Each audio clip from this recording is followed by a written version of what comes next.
You okay? You better start off. Hello, everyone. It's lovely to see the nice faces. More women than men, but I'm so grateful for men who came to support women. It is so important that we work together in this terrible times of increased violence against women and girls. But my name is Mutale, and I am the UK. What am I, Robin? UK director. You directed them. Yeah, I direct. I give jobs to people. But I am so happy today because I didn't do as much as my colleagues, Saima and Lorna. They actually came with the idea, and they wanted to do this. And I said, go for it. And they did very well. And I just want you to know that in this area, we work very hard for many years. And now we can reap the goods and really be able to guide women and to help women. We've already started 1-year program. Every month we have women coming here, and we're trying to do much more activity rather than just talk. So that's me, but Robin is all for UPF, but includes, this is in UPF too. And I see many lovely faces. You're welcome.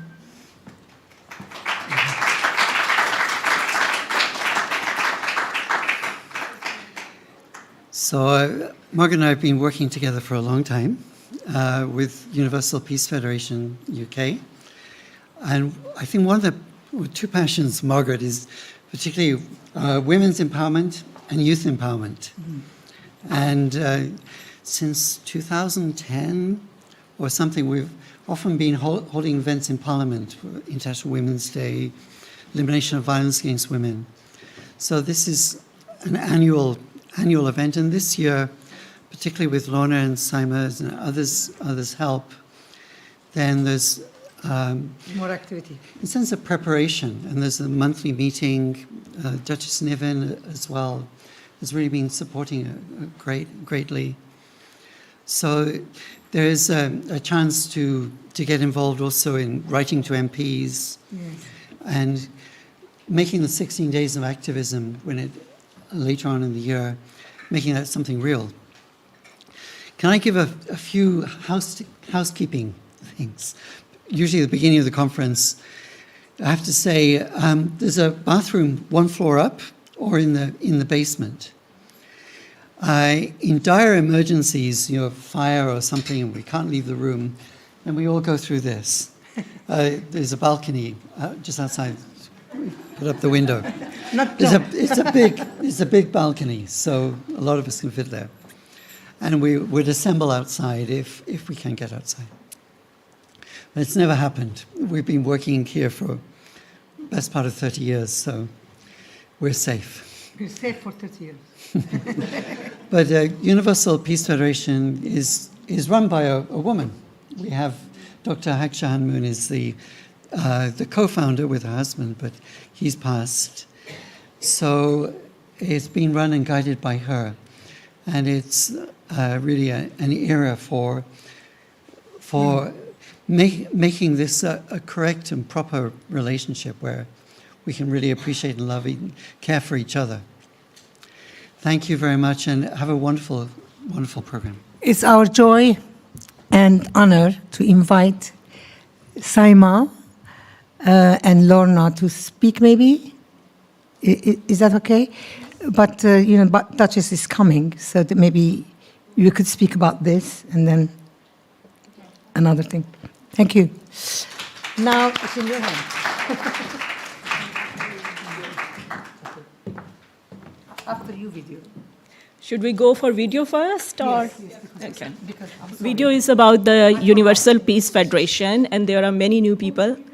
And we are going to make you aware what Universal Peace Federation is all about. Thank you.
UPF had its inaugural assembly on September 12, 2005, at the Lincoln Center in New York City.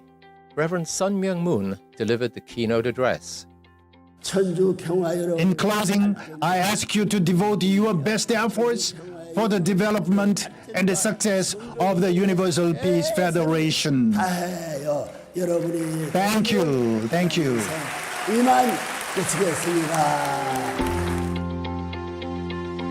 After UPF was founded, there was a series of world tours where the message of UPF was taken literally to every corner of the world.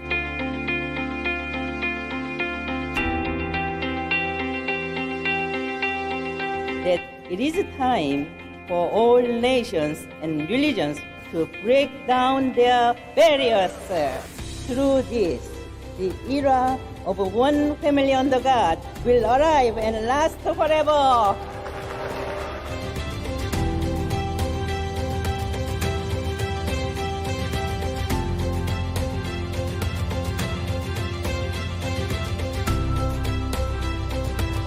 UPF is God's cherished hope. The founders spoke repeatedly of an international peace highway connecting the world from Santiago, Chile to London, across the Bering Strait, what has come to be known as the Peace Road, and a vision for a renewed United Nations. UPF emerged on the foundation of decades of programs initiated by its founders and carried out in all parts of the world. Its growth and development over the past 15 years has been dramatic, if not miraculous, owing in large part to the work of tens of thousands of ambassadors for peace, peace activists, and volunteers who draw from all nationalities, religions, ethnicities, cultures, and traditions, bound together by a vision of peace, a vision of humanity as one global family under one God. The range of programs over the years has been both broad and expansive, from character education to strengthening the family, from conflict prevention to conflict resolution, from poverty reduction to environmental stewardship, from interfaith dialogue to youth service initiatives, from support of the United Nations to partnerships with the African Union, and a wide range of international organizations and NGOs. UPF has a global, multinational, multi-faith network of more than 100,000 ambassadors for peace who support and contribute to the mission and works of UPF. UPF's highest award, the Leadership and Good Governance Award, has been given to distinguished leaders the world over.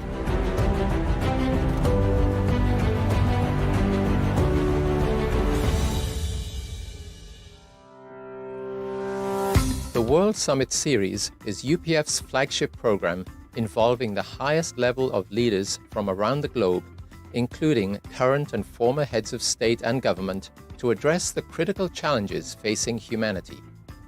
Very appropriate that we are here on the 100th anniversary of Reverend Moon's birth, because out of the devastation of World War II and the Korean War, he and his bride found the courage to dream that they could achieve something.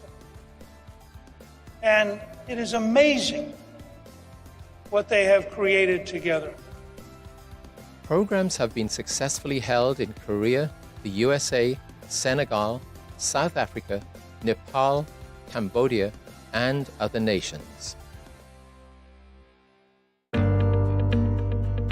The most recent structural innovation within UPF has been the creation of a set of associations dedicated to collaboration among leaders from various fields.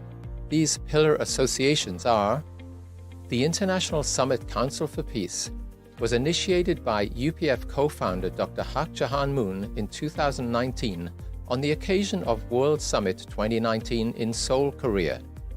ISCP is an international network of current and former heads of state and government. The International Association of First Ladies, IAFLP, a project of the ISCP, affirms and uplifts the unique role of First Ladies in contributing to peace and development. IAFLP brings together current and former First Ladies from throughout the world, drawing upon their experience and wisdom as women leaders and as role models who serve their countries in significant ways. The International Association of Parliamentarians for Peace, IAPP, is a worldwide association of parliamentarians which provides a forum to bring their experience and wisdom to bear in the search for solutions to our world's problems. UPF maintains that any successful strategy for peace must take into account the spiritual dimension of our human identity, experience, and interactions. Based on this worldview, UPF initiated the Interreligious Association for Peace and Development, IAPD. The International Media Association for Peace, IMAP, represents a worldwide professional network of journalists who support a socially responsible and moral media. IMAP recognizes the vital role that journalists play in providing objective reporting to foster an informed citizenship. The International Association of Academicians for Peace, IAAP, is a global interdisciplinary academic initiative aimed at contributing toward the realization of a world of lasting peace. IAAP is dedicated to building professional networks for academicians to foster a world of peace. The International Association for Peace and Economic Development, IAED, affirms the role of businesses, business leaders, and investors to make the world a better place.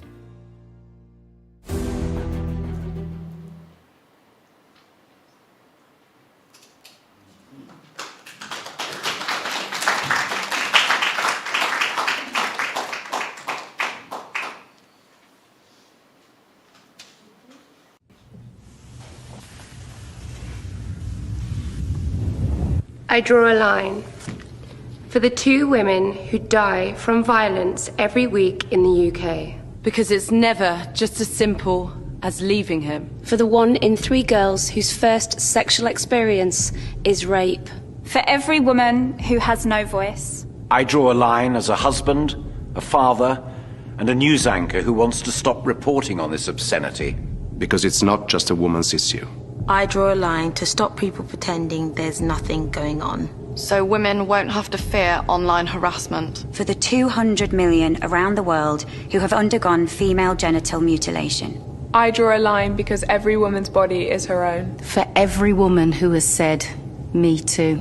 I draw a line for all the women in our industry who have been brave enough to speak out. I draw a line because we will not be silenced.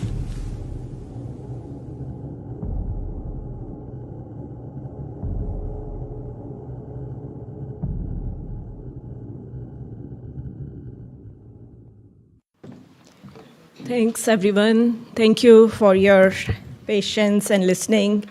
And first, good afternoon to distinguished guests, speakers, friends, and advocates.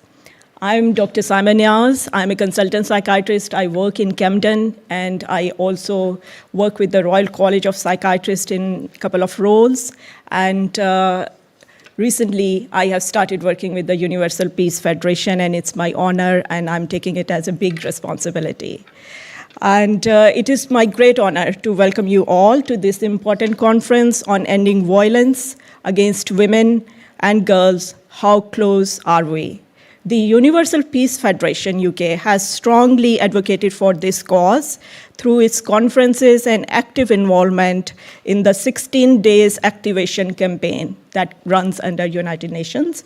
And I'm taking you back to early 2024 when, as Margaret said, who's director of the UPF-UK, she initiated a monthly women supporting women group. And thanks to her leadership and charismatic personality, the group has flourished. And I'm proud to share that today, within just 10 months, we have organized its first conference. And it's all of women who are involved in that group or who will be. It's dedicated to them. And today's event features esteemed speakers, participants, and various professionals. In the audience, there are doctors, nurses, social workers, and students, and other professionals from diverse backgrounds and fields. And we have prepared this program specially as CPD conference, where individuals can get points, continuing professional development points, claim that, and doctors and nurses and other professionals can put in their yearly appraisal. So I'm proud to say this is our first academic conference to involve other academia. And a certificate of participation will be presented to those in the next week who want that. Recently, someone asked me if this event focuses solely on domestic violence. The answer is no. Violence extends far beyond domestic abuse. It includes physical, social, sexual, emotional, psychological harm, and along with the harmful practices, as mentioned, like female genital mutilation, forced marriages, and human trafficking, and online abuse, a recent one. Violence against women and girls is a pervasive human rights violation affecting millions around the world.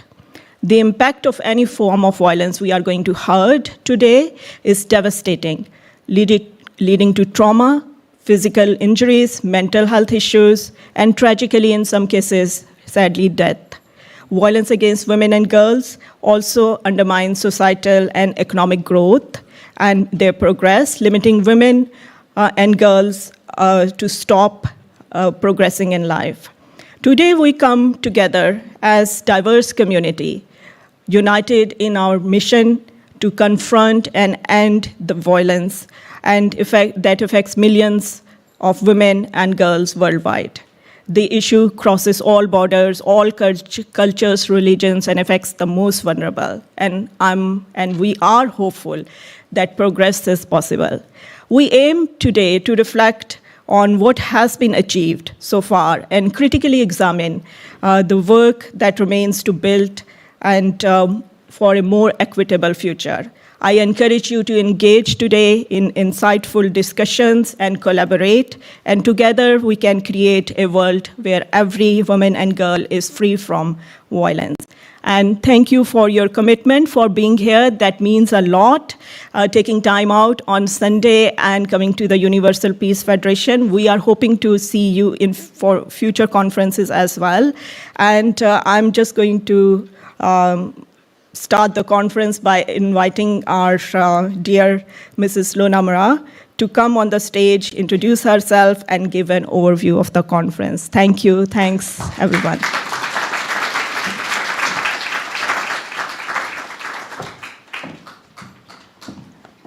Hello, ladies and gentlemen, and advocates. Thank you for being with us.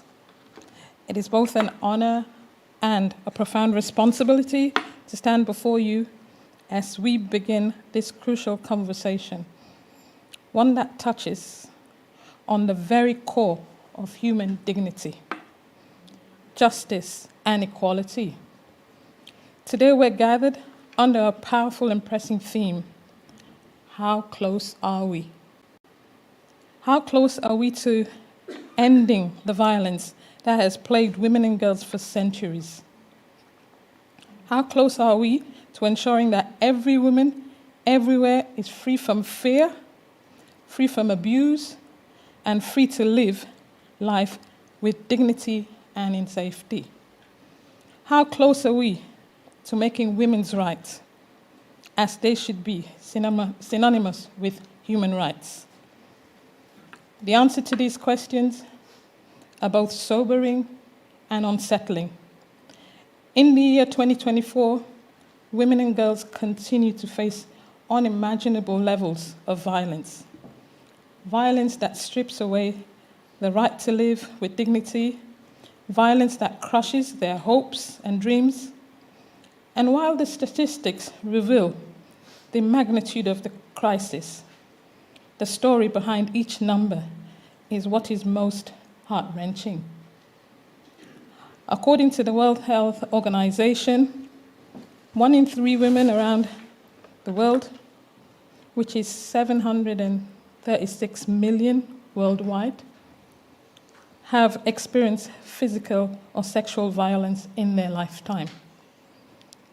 Here in the UK, 1.4 million have experienced domestic violence.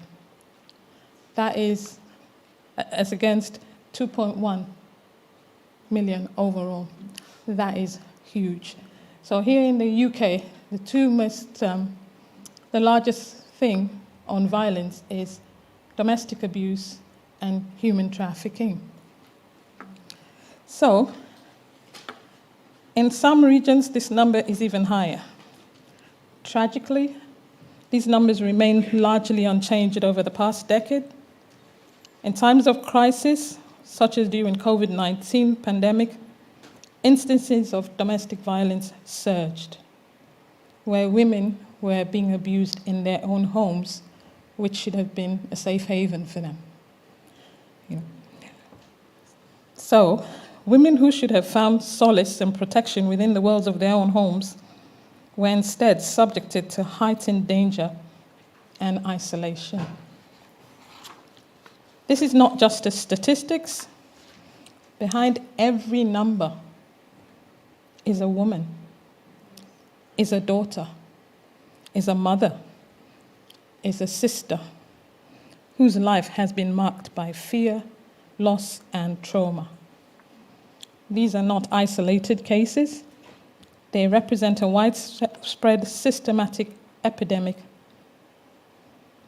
In far too many parts of the world, domestic violence remains normalized, even continues to rise to staggering levels, making them not just victims of war, but gender-based violence.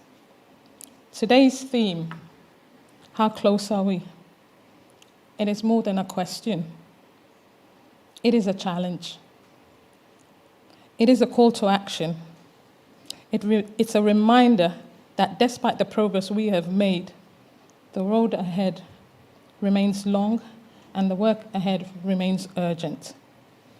As we embark on this important conference, with its keynote speeches, panel discussions, and interactive sessions, let us remember that our work is not just about raising awareness. We are here to spark practical, actionable solutions. We are here to take actions. We must ask ourselves, how do we shift the tide of gender-based violence? How do we hold governments, institutions, and individuals accountable? How do we ensure that every woman and girl can live free of fear and violence? We know that women's rights are human rights, and human rights are women's rights. We know that there can be no justice, no peace, no equality without ending violence against women and girls. But knowing is not enough.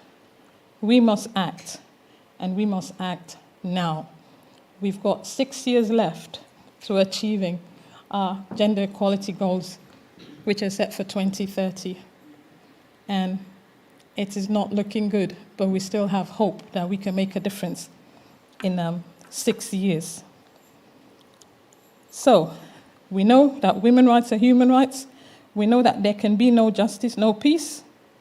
But let this conference serve as a turning point, a moment to reflect on how far we've come, but importantly, to ignite the momentum we need to move forward.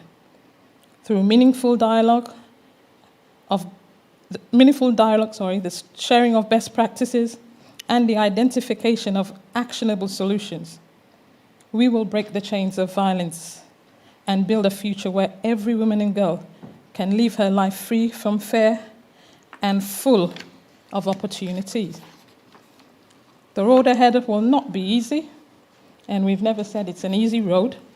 It will require compassion and an unwavering commitment to the belief that every woman and girl deserves to be seen, deserves to be heard, and deserves to be protected. Together we are stronger. Together we can create a change that is so desperately needed. Thank you for being here today. Let's begin this important work. Thank you very much.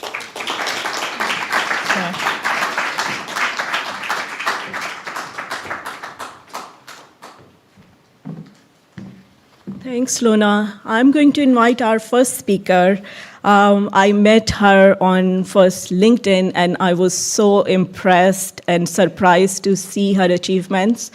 And I'm glad that she's able to spare her some time on Saturday and join us today. Her name is Dr. Edith Albert. She's a consultant clinical psychologist, and she has loads of work in PTSD. She's also clinical lead from Pan London, for Pan London Major Trauma Psychology. She has some work, and Violence Reduction Program, NHSE London. We are so thankful to you, Edith.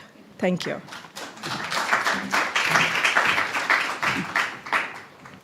Thank you very much, Simon, for inviting me. I'll have to negotiate glasses, no glasses. That's an age-related issue.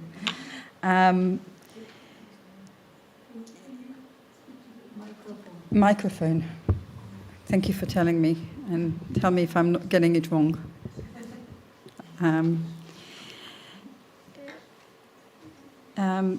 Yes, so as Simon said, I'm a consultant clinical psychologist, and I specialize in trauma and in particularly in post-traumatic stress disorder. On the next slide, Raymond, I've summarized the work that I've been involved with over the past 3 decades, because that work has shaped the perspective that I'm going to share with you today in relation to the topic of violence against women. I can see it's a little bit small, but in the last 3 decades, I've been working in NHS Mental Health Trust in specialist trauma clinics, where we developed through randomized control trials effective treatment, psychological treatments to treat post-traumatic stress disorder. I've also been the post-traumatic stress disorder lead for the Trust, South London and Maudsley. Unfortunately, because of events such as terrorist incidents, I then moved on to develop and lead services for survivors of terror. That has been both the British survivors from Sousse, Tunisia, Brussels, and Paris in 2015, then in London, the 2017 events, and then Fishmongers Hall in 2019.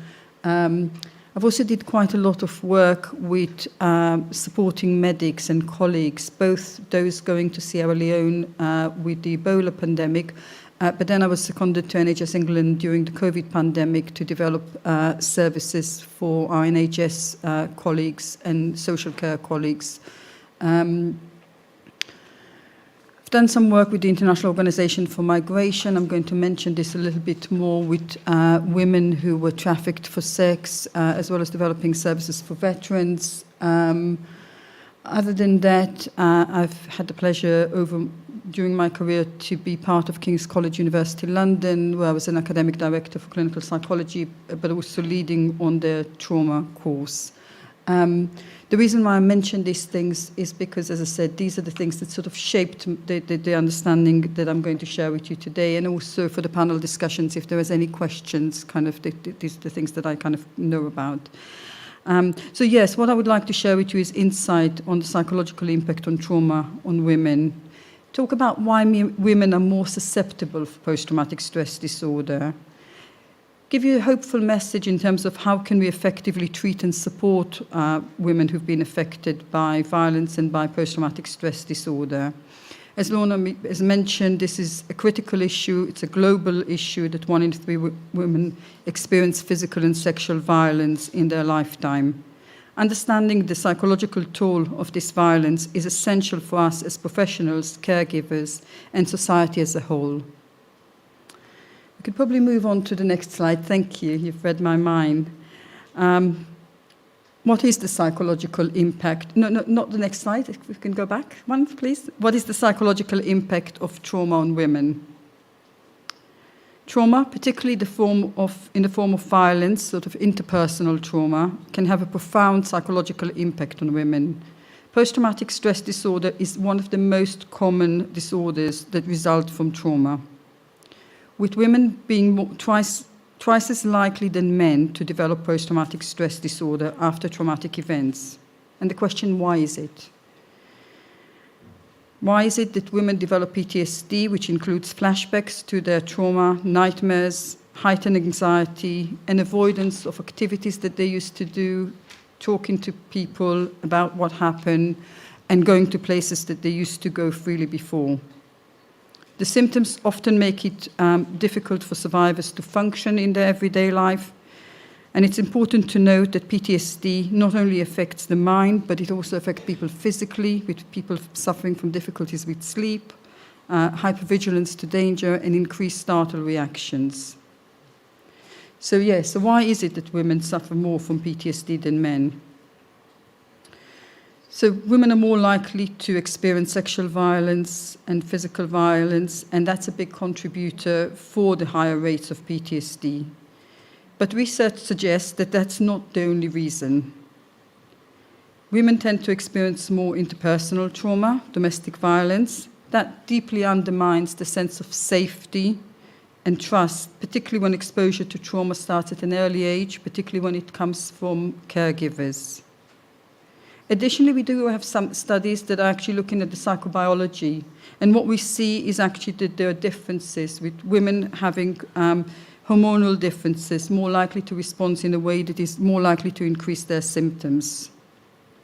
It's also about how women tend to cope with adversity and with trauma. Women tend to actually seek support, which is a good thing, but when that social support is not there, when it's absent, then actually it becomes, and negative social support is the highest risk factor for developing PTSD. So that what should be a positive coping can become actually the highest risk factor. Of course, the other side of it is also the gender roles in our society, having less power. Any population that is prejudiced, is discriminated, is more likely to suffer from the impact of psychological trauma. We know that. Can go to the next slide. So what has my career taught me? What I've learned over my career and working with countless women who've endured violence is that although the road to recovery is challenging, it is possible with the right support. In the NHS, the National Health Service, in the outpatient clinics, we have effectively treated many trauma survivors using therapies such as trauma-focused cognitive behavior therapy and eye movement desensitization and reprocessing, EMDR. These treatments are recommended by NICE, the National Institution for Clinical Excellence, and have been proven to reduce PTSD symptoms such as flashbacks, avoidance behaviors. Treatment also helps to address deeper feelings of shame and guilt, which can often be hidden beneath anger, perfectionism, or high self-demands. A note on treatment challenges. One of the challenges we face is that many women can't fully remember their traumatic experiences, whether because they were drugged, whether because they were unconscious, because they were beaten, or because they dissociated during their trauma. Despite these memory gaps, therapies like EMDR and CBT can still be incredibly effective. Through these treatments, we help women process their trauma, allowing them to regain control over their lives, or in some cases, build new ones. Early childhood trauma.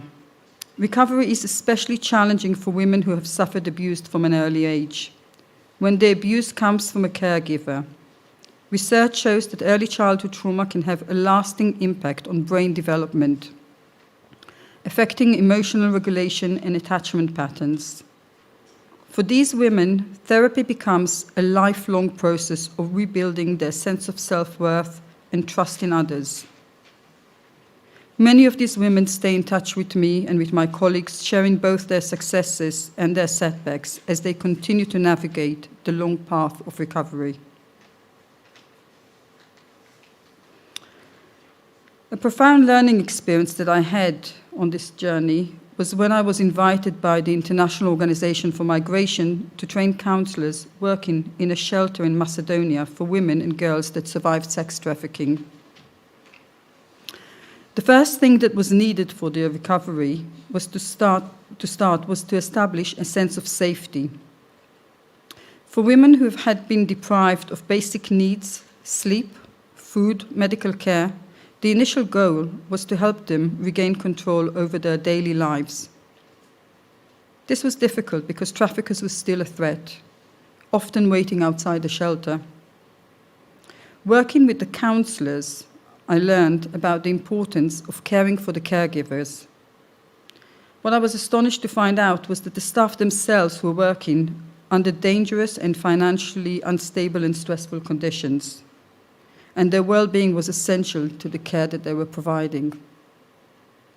This experience taught me that trauma recovery isn't just about treating the survivor. It's about creating a safe environment and ensuring that people supporting survivors are cared for as well. Without this holistic approach, true healing cannot happen. Yes, good move to this bit. So this is the work that I'm currently doing, the London Major Trauma Centres. So in this current role, we're developing psychological services in major trauma centres in London. I don't know if you know, but here in London since 2010, we've got a major trauma network of hospitals where we're treating people who've had multiple injuries, often that are causing real threat of life. And the survivor rates have really improved. What those services didn't have is they didn't have any psychological input. So since last year, since 2023, we've got psychology teams in these services. And this is the work that they're doing. They're providing education and training to their colleagues, the doctors, the nurses, to make sure that the treatment that is being given is psychologically informed, is trauma-informed. They care for the patients at the bedside. They also look after patients once they've been discharged from hospitals. They also support their families. Those psychologists, those team, not only integrate the psychological care and the physical care when people are in hospitals, they're also ready to be stepped up when there's a major incident in London. And we have a bigger piece of work with lots of wider stakeholders in London to prepare to provide psychosocial and mental health care for in cases of major incidents, so that we're not in the same place where we were back in 2017 when we had those incidents here in our capital. But going back to our topic, what I've learned in this role, what I've seen, is how crucial it is to offer support right at the point of physical recovery. While some of the original focus that we had was that we thought we were going to treat a lot of victims of street violence, that is true, we do that, but we also realized that many women who were admitted due to injuries from domestic violence or gang-related incidents were beginning to open up to us about their abuse in the hospital setting. Having psychologists available at their bedside has enabled us to intervene early and link them to crucial services such as police liaisons, independent domestic violence advisors called IDVAs, and safe housing support. This early intervention could be life-changing. I can tell you about in the next slide, about a recent success story involving a woman who was brutally attacked by her partner. My colleague, Dr. Simmons, went to her room. She didn't know anything about it. The woman was kind of lying in a room, isolated, without a phone, quite confused and distressed. The police has taken her phone because of evidence. She didn't know where her 4 children were. Through trauma-informed psychological support, we helped her to get information that she needed from the police, and she was able to provide crucial evidence against her abuser. That led to his conviction.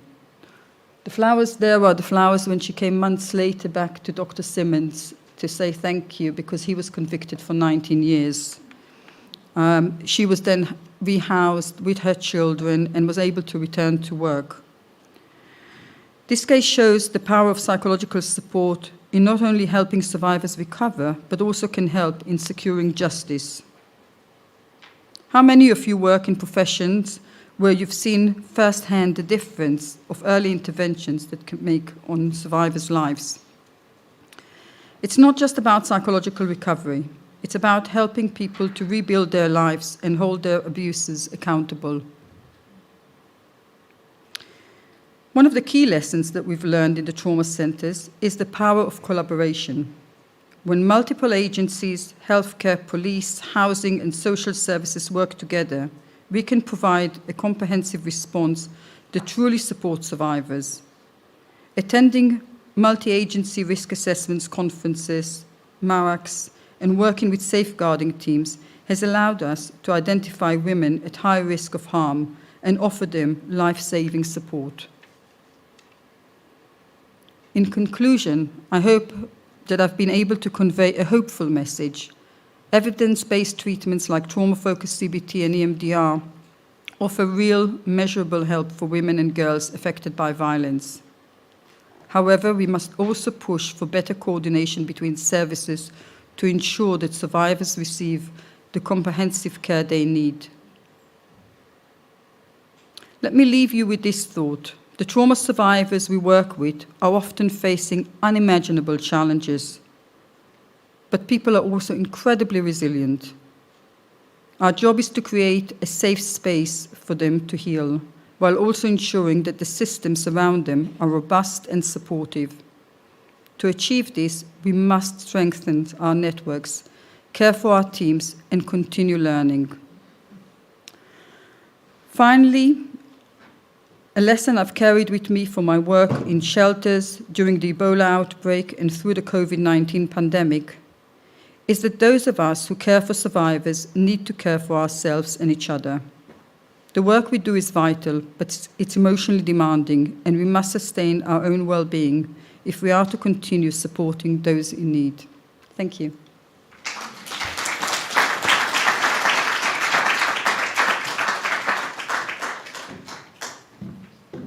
Thanks so much, Dr.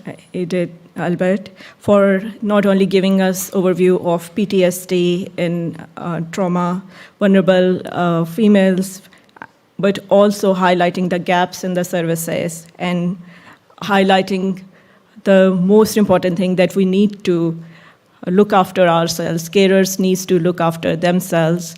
And if everyone knows World Mental Health Day, we commemorated on 10th of October this year, and its theme for this year is mental health in the workplace. So that's the most important thing they are highlighting this year.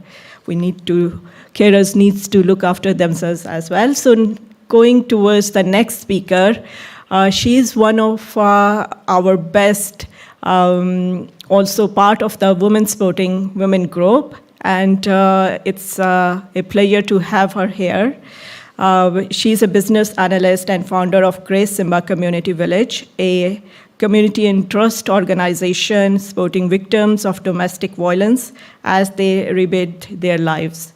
And beyond her professional role, she is also an expert by experience. So I'm delighted to invite Charlene Simba on the stage. Thank you.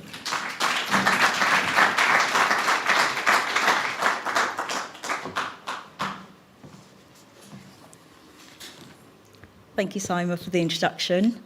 Good afternoon, ladies and gentlemen.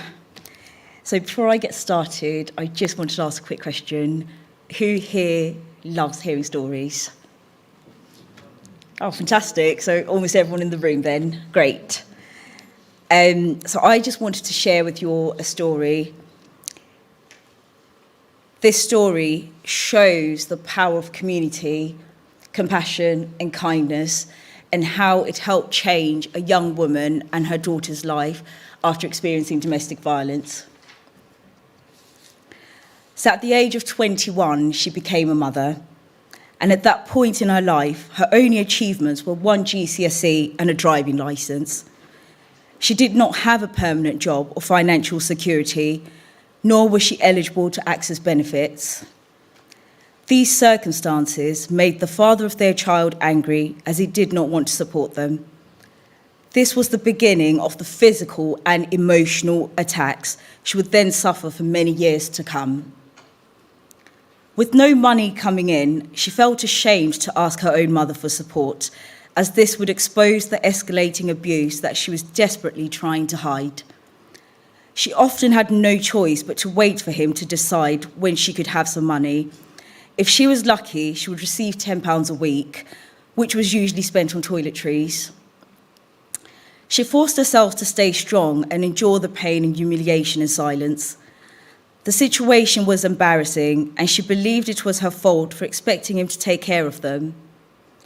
Fortunately, a friend who had been observing the situation from a distance helped her find a job. Although it paid minimum wage, the job enabled her to earn her own money and release the guilt of feeling like a burden. This was her first experience of kindness from someone who was in a position to help her. It was a welcome glimpse of hope, and she held on to it.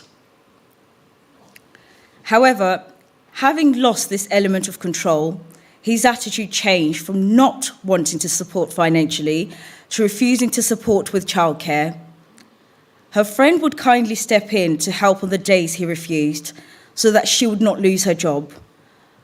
When she looks back, she can see it was never about her being a financial burden, but his need for control.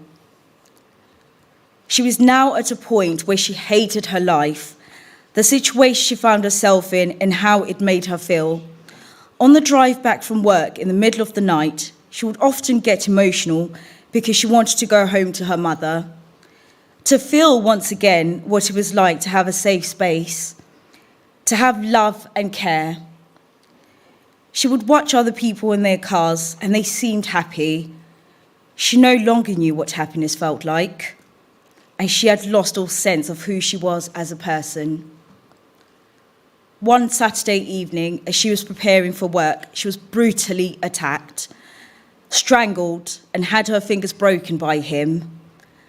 The baby was still screaming as the police arrived, and he managed to escape, taking her car, and when he returned, he was arrested. She decided not to press charges. At the time, she believed it was her fault. She was putting pressure on him to take on the huge responsibility of taking care of them. When she looks back now, she regrets making the decision of not pressing charges.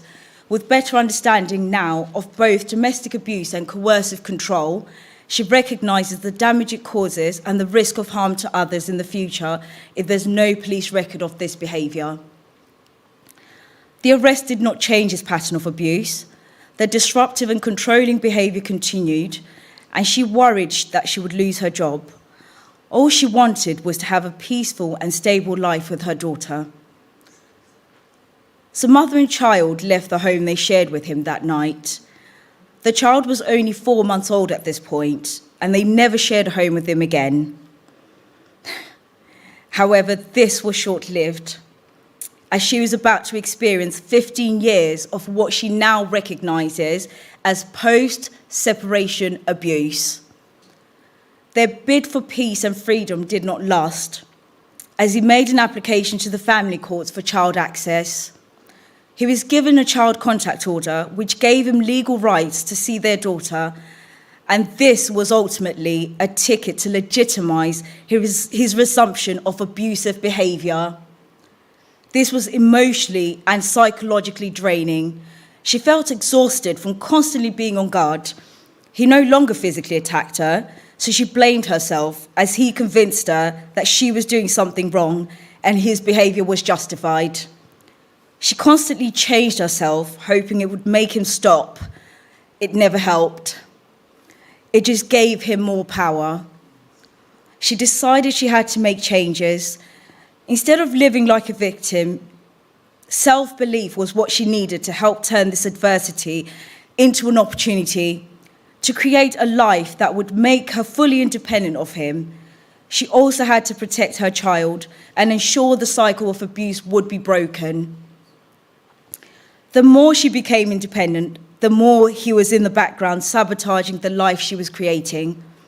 He would criticise and undermine her at every opportunity and would contact the child's school or authorities, making false allegations or use information shared with him against her. She decided she could not allow his abusive behaviour to break her, so she made the decision to get an education, to increase her chances of securing a good job, financial security, and purchasing her own home. At this point, she now had such low self-esteem, she feared she would not have what it takes to complete a college course, let alone a university degree. But deep down, she knew that she was capable. Fast forward, she graduated with a first-class honours degree in law. Education gave her access to people who saw her potential and wanted to help her. She gained experience, skills, and a knowledge base that boosted her CV and helped open doors to secure roles that gave her the financial security that she and her daughter needed. She now holds a senior position in one of the leading Lloyd's of London insurance companies, a founder of a social enterprise which helps women impacted by domestic and post-separation abuse. She's a proud homeowner, and her daughter's at a leading independent school. I'm pleased to share this with you, that this person is now confident, healthy, and thriving. I know all of this because she's here with us today. And I know that because...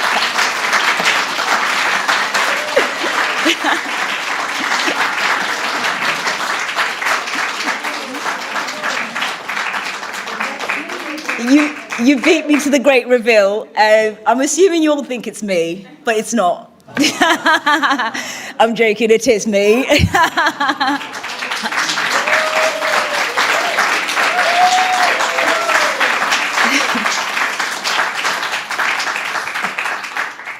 No, I stand here living proof that with the right community support, in the aftermath of abuse, victims and survivors can successfully rebuild their lives. Thank you so much.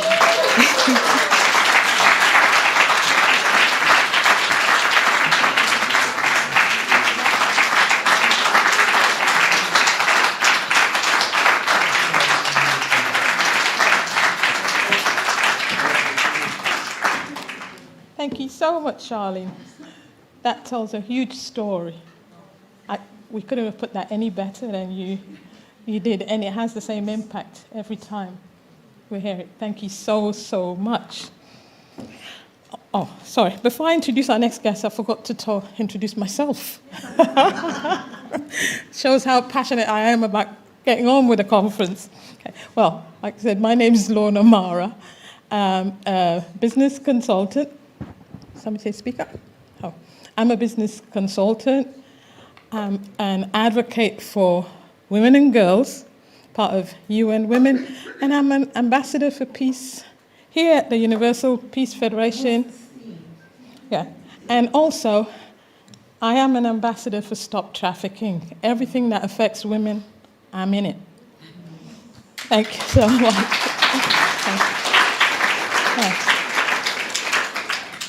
Well. Unfortunately, we don't have our police colleagues with us today. They were supposed to come because we had a lot of questions for them, but something's gone wrong between them from contacting one area to the other, so they haven't turned up. Well, fingers crossed they might. Yeah. Okay. Next up, we've got Romana Cosa. Hi, Romana. Come on up, girl. Okay. Romana is a CEO of Legal Pathway Solicitors and a partner of Access Solicitors, specializes in immigration and family law, litigation, and other matters. Consistently strives to deliver the best outcomes for her clients, whether they're navigating domestic violence or seeking leave to remain in the UK. We're so proud to have you.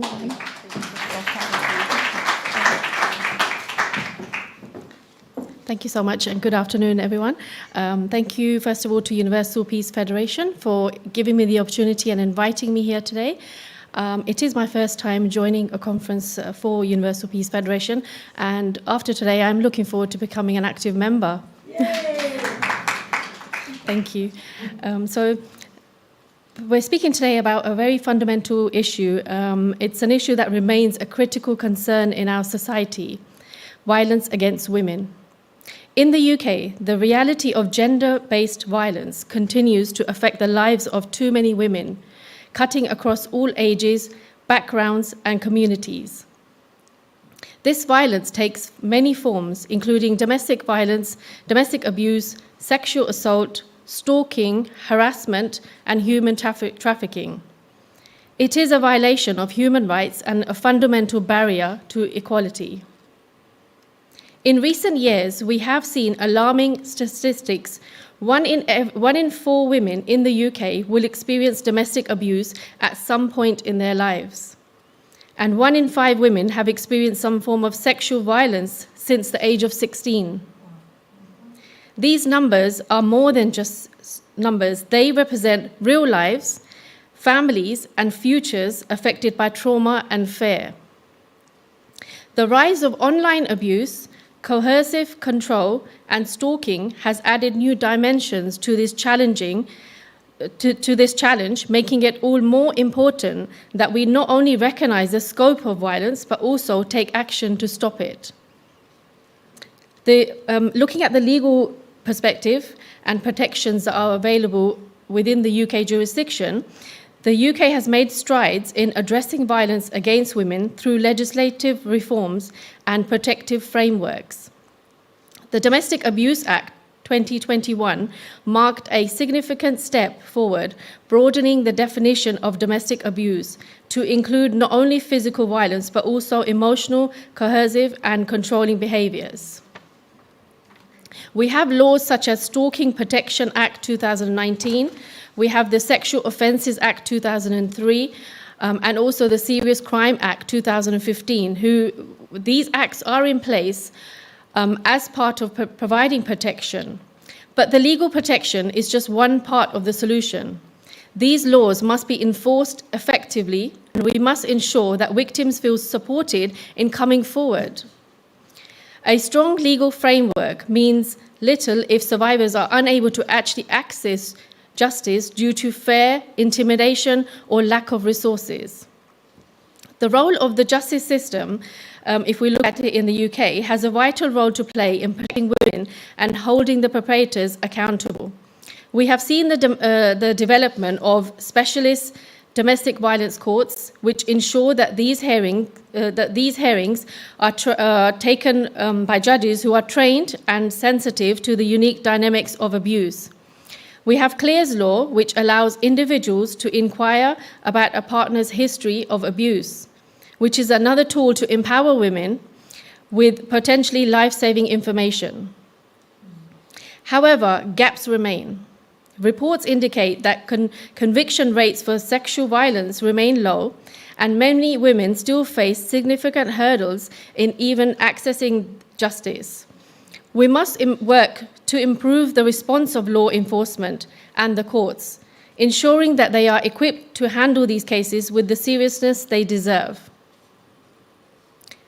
Ending violence against women requires more than just legislation. It demands a shift in societal attitudes. We must continue to raise awareness, challenge harmful stereotypes, and promote education about healthy, respectful relationships from an early age. This fight requires collaboration from policymakers, educators, the criminal justice system, and each one of us. Support services such as domestic violence, counselling, and hotlines are lifelines for those fleeing abusive situations. We must ensure these services are adequately funded and accessible to all women, no matter where they live or their background. So moving forward with the legal protections in place that are significant, they are not enough on their own. Our goal should be nothing short of a society where women can no longer fear violence, whether at home, at work, online, or even in public spaces. Violence against women is not inevitable, it is preventable. Together, we must continue to push for a justice system that listens to survivors, holds perpetrators accountable, and creates a safer, more equal future for everyone. In the UK, if we look at the legal services that are provided, there are numerous legal aid options and charitable organisations which are dedicated to supporting women suffering from domestic violence. These services provide critical, legal, emotional and practical support to help women escape abusive situations and rebuild their lives. There's Legal Aid, which is the main organisation which provides legal support to women who have suffered domestic violence. It offers access to legal advice, representation in court, and supports in areas such as family law, child protection, and securing restraining orders. To qualify for legal aid, victims must provide evidence of domestic violence, such as police reports, court orders, or medical report. Some of the legal aid options also include, they provide services for non-molestation orders, occupation orders, and child arrangement orders. These are all in place for protection for women who have suffered domestic abuse. If we touch on some of the charities that are available in the UK, there's Women's Aid, there's Refugee, there's Rights of Women, which is a free organisation, and there's National Centre for Domestic Violence. In conclusion, legal aid and charitable support are crucial lifelines for women suffering from domestic violence. These organisations provide vital resources for legal protection, safe housing, and emotional support, helping survivors take the necessary steps to escape abuse and start new lives free from violence. I'd like to end with a quote that is close to me, and it's just a message out for everyone. There are no limits to what we as women can accomplish. Thank you.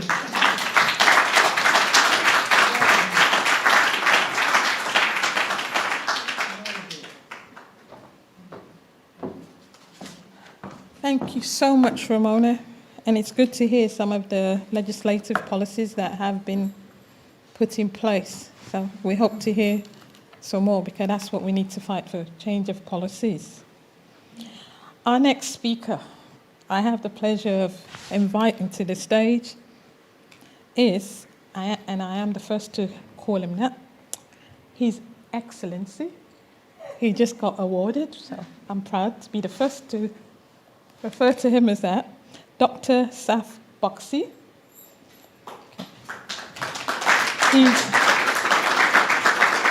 He's a psychotherapist, a human activist, and he's the director of Stop Human Trafficking UK. He is also a UPF ambassador, a TEDx speaker, and author. And I'm also proud to say he's one of our male allies that supports women. Welcome, Dr. Saf.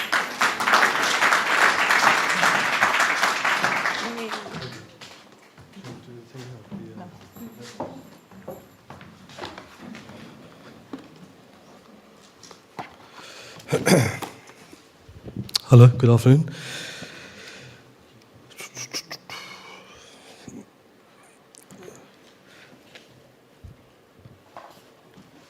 Since we all came from a woman, got our name from a woman, and our game from a woman, I wonder why we take from women why we rape our women. Do we hate our women? I think it's time we killed for our women, be real to our women and try to heal our women. Because if we don't, we'll have a race of babies that will hate the ladies who make the babies. That's a quote from Tupac Shakur, the late Tupac Shakur. I tend to start with that quote when I get invited to an event like this. Ladies and gentlemen, distinguished guests and advocates for justice, thank you. Thank you for the opportunity to address such a critical, heart-wrenching issue. I'm a volunteer director of Stop Trafficking Worldwide, CIC. There's two other founders as well who are not here today. But this issue that I'm going to talk about is the violence against women who have been abducted and trafficked. This topic is not just about numbers or statistics, but real human lives. Women and girls who have been stripped of their freedom, their dignity, and their safety. As we stand here today, the question is, how close are we to ending this violence? Not close at all. Not close at all. To begin, let's acknowledge the scope of the problem, and it's a massive problem. Human trafficking is one of the fastest growing criminal enterprises in the world, generating billions of dollars each year. And according to the United Nations, which I'm a proud member of as of last week, over 70% of trafficking victims worldwide are women and girls, many of whom have been forced into sexual slavery, labor exploitation, and domestic servitude. These women endure unimaginable violence, physical, emotional, and psychological, and the ripple effects of this trauma extend far beyond the individual victims. It fractures families, communities, and societies. Now, in answering this question of how close we are to ending this violence, I'm going to focus on three key areas here tonight. Legal frameworks and law enforcement, support for survivors, and societal attitudes. We've had some great speakers already, and thank you very much for sharing your knowledge.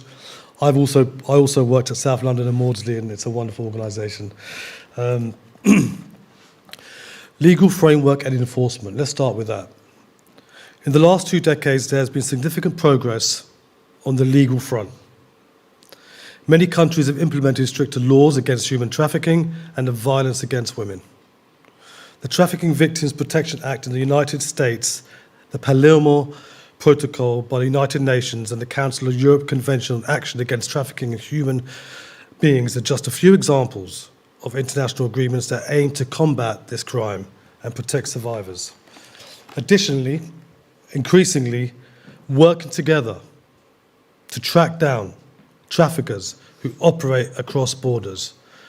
That is one of the main reasons why we decided to open up an organisation, Stop Trafficking Worldwide, 2 years ago. It's our second year, and we're a relatively new organisation, and we have an event on the 28th of August. Please check our website. It's in Blackfriars, and we'd love you all to attend. You're all invited, of course. However, while these legal frameworks exist, enforcement remains a challenge, major challenge. In many countries, traffickers are still able to operate with relative impunity due to corruption, lack of resources, or inadequate training, and inadequate training of law enforcement personnel. Victims too often face obstacles when seeking justice. In some places, trafficked women are seen as criminals rather than victims, leading to their further marginalisation. So how close are we? We've laid the groundwork, but without stronger and more consistent enforcement, we're still a long way. Support for survivors, and we've had a few speakers who've been talking about the support that they provide. Beyond legal measures, ending violence against trafficked women means ensuring that survivors receive comprehensive support. Trafficking inflicts deep scars, and many women who escape their traffickers face years of recovery. I work as a psychotherapist, and I work with people who've experienced different types of trauma and different types of abuse, and I also work with women who've experienced domestic violence, and which is quite rare for them to have a male support, but sometimes it works. And of course, I give them the opportunity to go to all my female colleagues. But sometimes it works because there are good men out there, and it's lovely to see a few men here today, and it's really great. But we need more men to speak up. We need more men to speak up, because, and this all starts with education. Thank you. Because usually, and not comprehensively, usually domestic violence and violence against women is committed by men. So if more men came up here and stood up and spoke up against these crimes, the more chance we've got to move forward. It starts with education, it starts with our children, and it should be introduced in the curricula for schools. More NGOs, shelters, social services, offering medical and psychological support and legal assistance to survivors is crucial. Programs that help women reintegrate into society, access education, and find employment is also expanding, and that's great. And the UPF, Universal Peace Federation, that I'm proud to be a peace ambassador of, does a lot of work. It does a lot of work with empowering women, and Lorna and Sima, the work they do as well on a regular basis is just phenomenal. I want to go into societal attitudes very quickly, and one of the most profound barriers to ending violence against trafficked women is the persistence of harmful societal attitudes. Misogyny, gender inequality, and the normalization of violence against women remain widespread in many parts of the world. Trafficking thrives in environments where women are devalued, where poverty and lack of education limit their options, and where unfortunately their voices are silenced.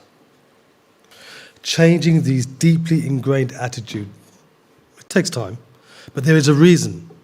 There's a reason for hope, ladies and gentlemen. The global women's movement, spurred by campaigns like Me Too and Time's Up, and what the Universal Peace Federation do here, has brought unprecedented attention of issues of gender-based violence and exploitation. Young people in particular are demanding a world where women are safe, where women are respected, and where women are free. Education campaigners are working a shift to shift cultural narratives, to raise awareness about the dangers of trafficking and promoting gender equality. So, however, are we close to societal shift? It's happening, but it's very slow. In too many places, cultural norms continue to excuse or ignore violence against women. And for lasting change, we need sustained efforts to challenge these norms, not only through policy, but in everyday interactions, education, and media. So what's next? What can we do? So how close are we? How close are we to ending violence against trafficked women? Yeah, look, I understand significant progress has been made, but we're not close enough. Not at all. The fight is far from over. But we are certainly not where we began, and events like this and awareness and education like this is vital. Ending this violence requires a multifaceted approach. Stronger enforcement of anti-trafficking laws, ensuring traffickers face real consequences for their crime, comprehensive support for survivors, which is quite a few people who do that here today, providing them with the tools to heal and to rebuild their lives. A global shift in societal attitudes, promoting respect for women's rights and addressing the root causes of gender-based violence and inequality. Now, it's also demands international cooperation and community-level activism. No one organisation, or government can do this alone. We need partnerships between nations, between public and private sectors, and between men and women working in unison to tackle this issue head on. Each of us here today has a role to play. We can support organisations that are fighting trafficking. We can advocate for better laws. We can advocate for better policies. We can work to change the cultural narratives to allow violence against women to stop. Above all, we can ensure that survivors are heard, believed, and supported. In conclusion, while we are not yet that close, well, not as close as we would like to be, to ending violence against trafficked women, I believe we are all on the right path. We are seeing progress. We must remain vigilant, united, and committed to the cause. Only then can we envision a world where every woman is free, where every woman is free from threat of abduction, trafficking, and violence. Thank you very much for giving me the time to share.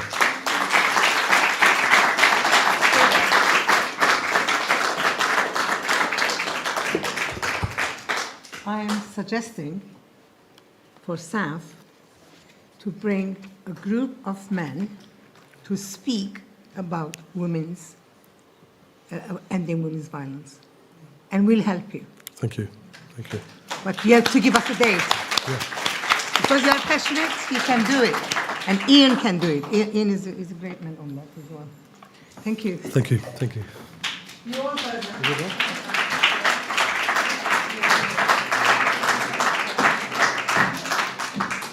Thank you so much, His Excellency Dr. Saf Puksi. Thanks so much. And thanks for highlighting that we must focus our energy on education and prevention to stop violence before it starts, the main focus. Now, moving on to our next speaker for this session. She is one of the person, I believe that more than half of the London knows her, even all and only few of the people who don't know her.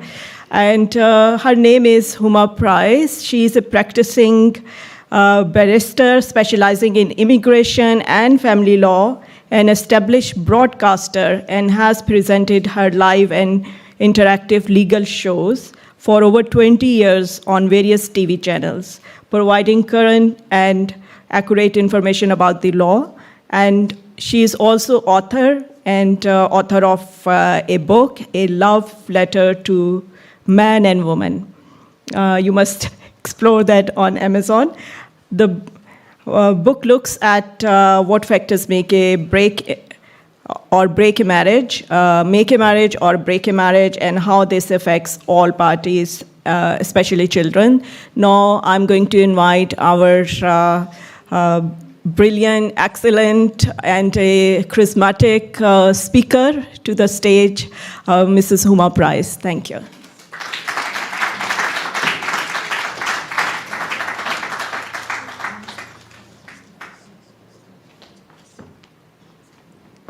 Thank you so much for that very kind introduction, Saima. She's biased because she's my friend. Good afternoon to everybody, and I'm so glad that I have been asked to speak just after Dr. Bakshi, because what I have to share actually just leads on from what he has said. This is my book that Saima mentioned. As a barrister, I have over 30 years' experience in the law. And I'm so happy that I haven't chosen to speak about the law here today, because Romana has already said everything that I would have said as a family barrister in terms of protective injunctions and so on. So my book is not just about the law, it's about a lot of other things as well. And one of the things, because I'm trying to promote love between men and women, between women and women, between men and men, between parents and children, between friends, between all relationships that human beings have with each other. I have written about a lot of things in this book, and I've chosen to talk about something today that you guys may never have heard of. So first of all, can I have a show of hands for everybody who understands the word misogyny? There are still some people who haven't put their hands up, and I'm quite amazed because actually I find that there is a confusion between misogyny and patriarchy. I believe that patriarchy is when a society is led by men, and men are mainly in control, and their main role is to protect and provide for women. It is not to hurt women. It is not to control women. And there are many societies which are based on very clear gender roles, and those societies accept that. Most importantly, the women accept that, and the men support and provide for women. And we must respect that if that's what people choose knowingly. Now, misogyny is something completely different, and we often talk about misogyny and mention patriarchy. Misogyny is hatred, distrust, dislike of women, or prejudice against women. And can I also say that this attitude can be held by both men and women? So it's very important to remember that it's not only men who are misogynists, there are also women who have these beliefs, and we really need to look inside and tackle a lot of these beliefs. So, okay, a lot of you have heard of misogyny. How many people here have heard of the word phylogeny? Phylogeny? Excellent, there are at least two. I know there are two types. One is a very medical term, which is with an E. But I'm talking about the phylogeny with a I and a Y. I'll read out the description for you. It is, in fact, more or less the opposite of misogyny. Phylogeny is the love or liking for women. Phylogeny is different from chivalry because a man can be polite and chivalrous even without liking women. It is also different from being charming and impressing women for ulterior motives. Phylogenists take genuine, active steps to remove discrimination women suffer for, or show love for one woman by doing something unusual and remarkable. So I would say that Dr. Bakshi is a phylogynist. That's how I would describe him, because he's taking active steps.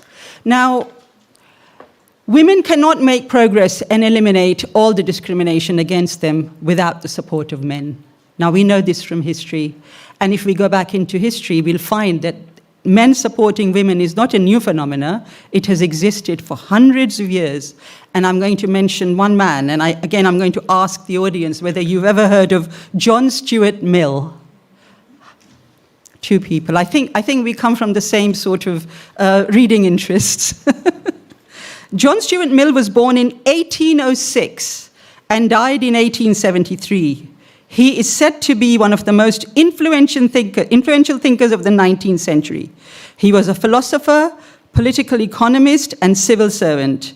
He served as an MP in the Liberal Party from 1865 to 1868. Now, we're talking about 1860s. 1860s? He advocated equal rights for women in general, but wrote a specific work called The Subjection of Women. This is one of the earliest works on gender equality.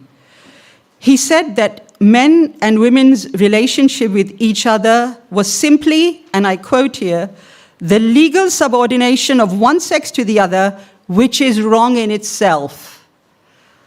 And now, one of the chief hindrances in human improvement, and it ought to be replaced by a principle of perfect equality. It is highly commendable that a man born in 1806, roughly around the same time, women were freshly out of the stigma of being called witches. And a lot of you would know that for hundreds of years, women in England were burnt as witches. And do you know what the test was for whether a woman is a witch or not? She was thrown into a river. If she drowned, she wasn't a witch. But if she came up, she was a witch. So either way, women lost. So this idea of men supporting women comes from hundreds of years ago, but I stumbled upon something really interesting when I was researching for this book. I stumbled upon a man called Sean Gold. Has anybody ever heard of Sean Gold? Not even people who know about phylogeny. Sean Gold has actually written something called the Phylogenists' Pledge.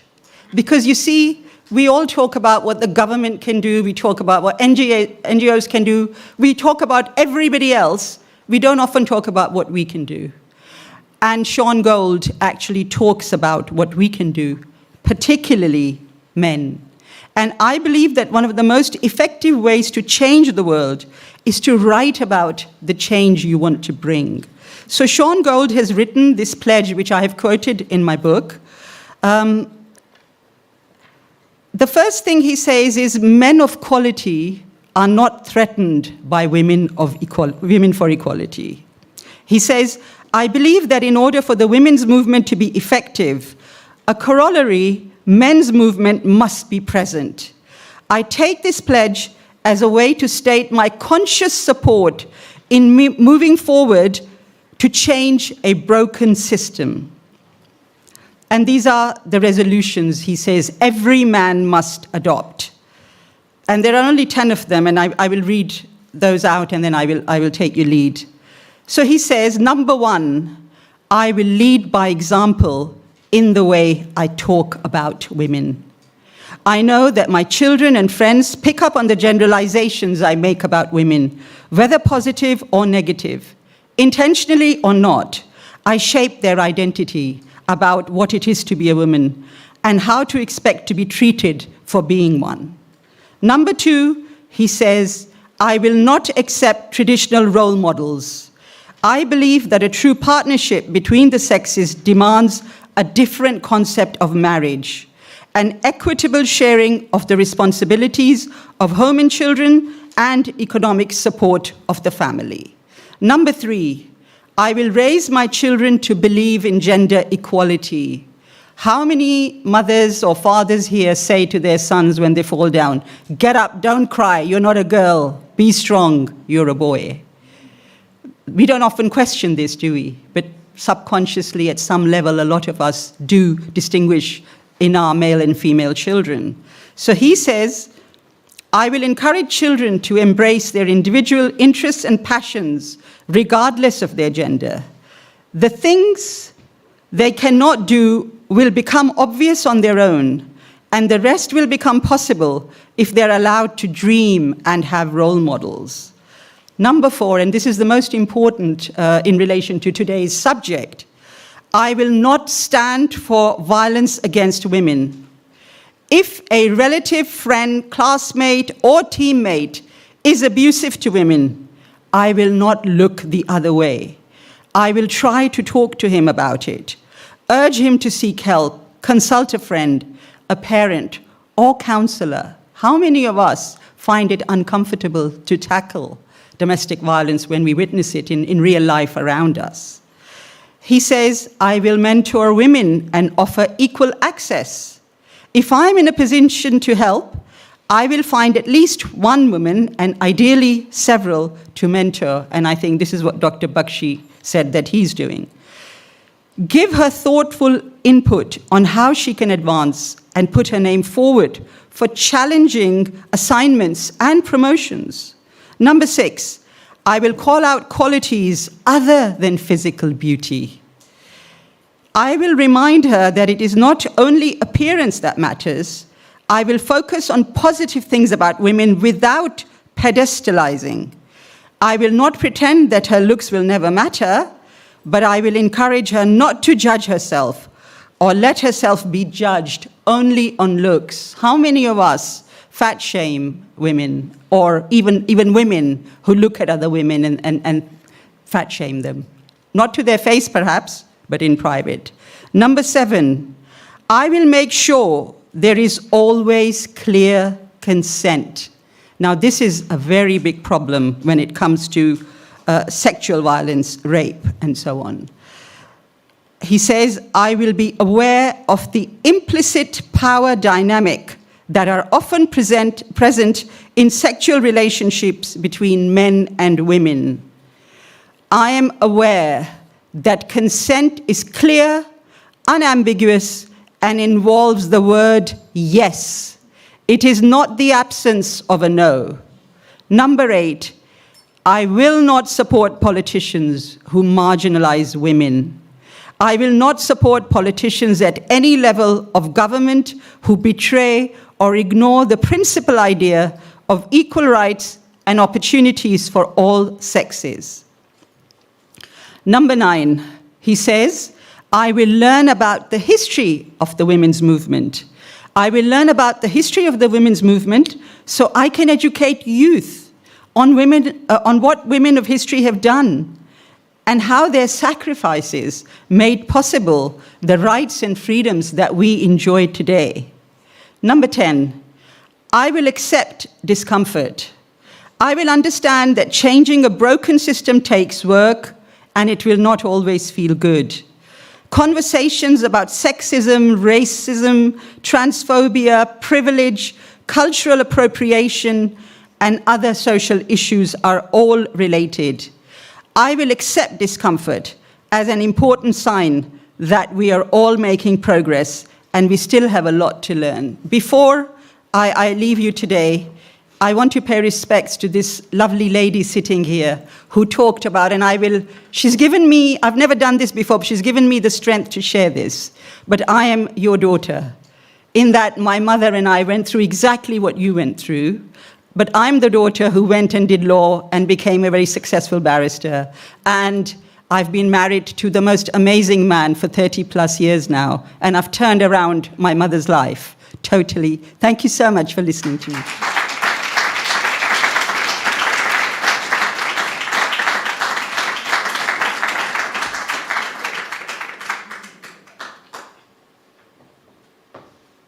So much humour. That was inspirational. It covers most things that we were talking about. And is that on Amazon, humour? Humour? So I'll encourage everybody to get this book because I believe, learning helps us to raise awareness of different things. And the title of the book is A Love Letter to Men and Women by Huma Price. So, Huma, is that available on Amazon? On Amazon? It's actually was on Amazon, but they charge so much in postage that I wanted the book to be available to everybody. So if I give my email address out and I'm emailed, I will send a copy of the book out. I'm not making money from it. Fabulous. I'm a barrister, I make enough money. Thank you very much. Thank you so much. There you go, guys. You don't ask, you don't get. Thank you so much. I would love to introduce a fabulous group that I got the privilege of meeting last week, and that group is United Hearts Foundation. They're an organization committed to combating gender-based and domestic violence. Their mission and purpose is aimed at protecting human rights, aimed at protection of human rights and support for all individuals affected by any form of violence, regardless of race, gender, and nationality. I'd like to welcome Nancy Trullo, who is the director of the organization, and I'll also welcome James Hoyes. I hope I pronounced that right. And, pardon? Oh, sorry. Forgive me. Thank you. And James is a lawyer, a human rights activist, a legal advisor of the organization, and a director of Community Center. You have to say that. Is it Pew Bluto? Yes. Thank you. Welcome.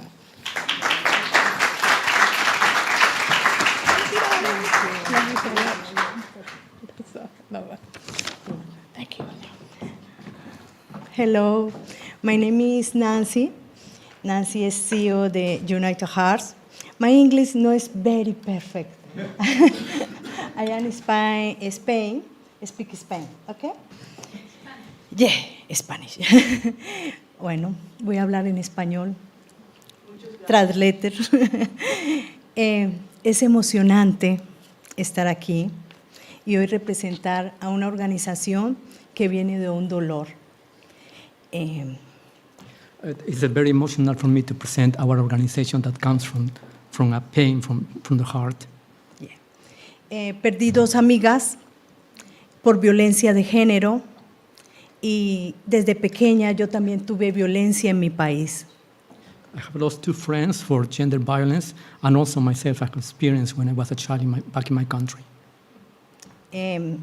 Mi padre fue asesinado y mi hermano secuestrado y mis 2 amigas, la una murió por violencia psicológica y la otra en manos de su esposo.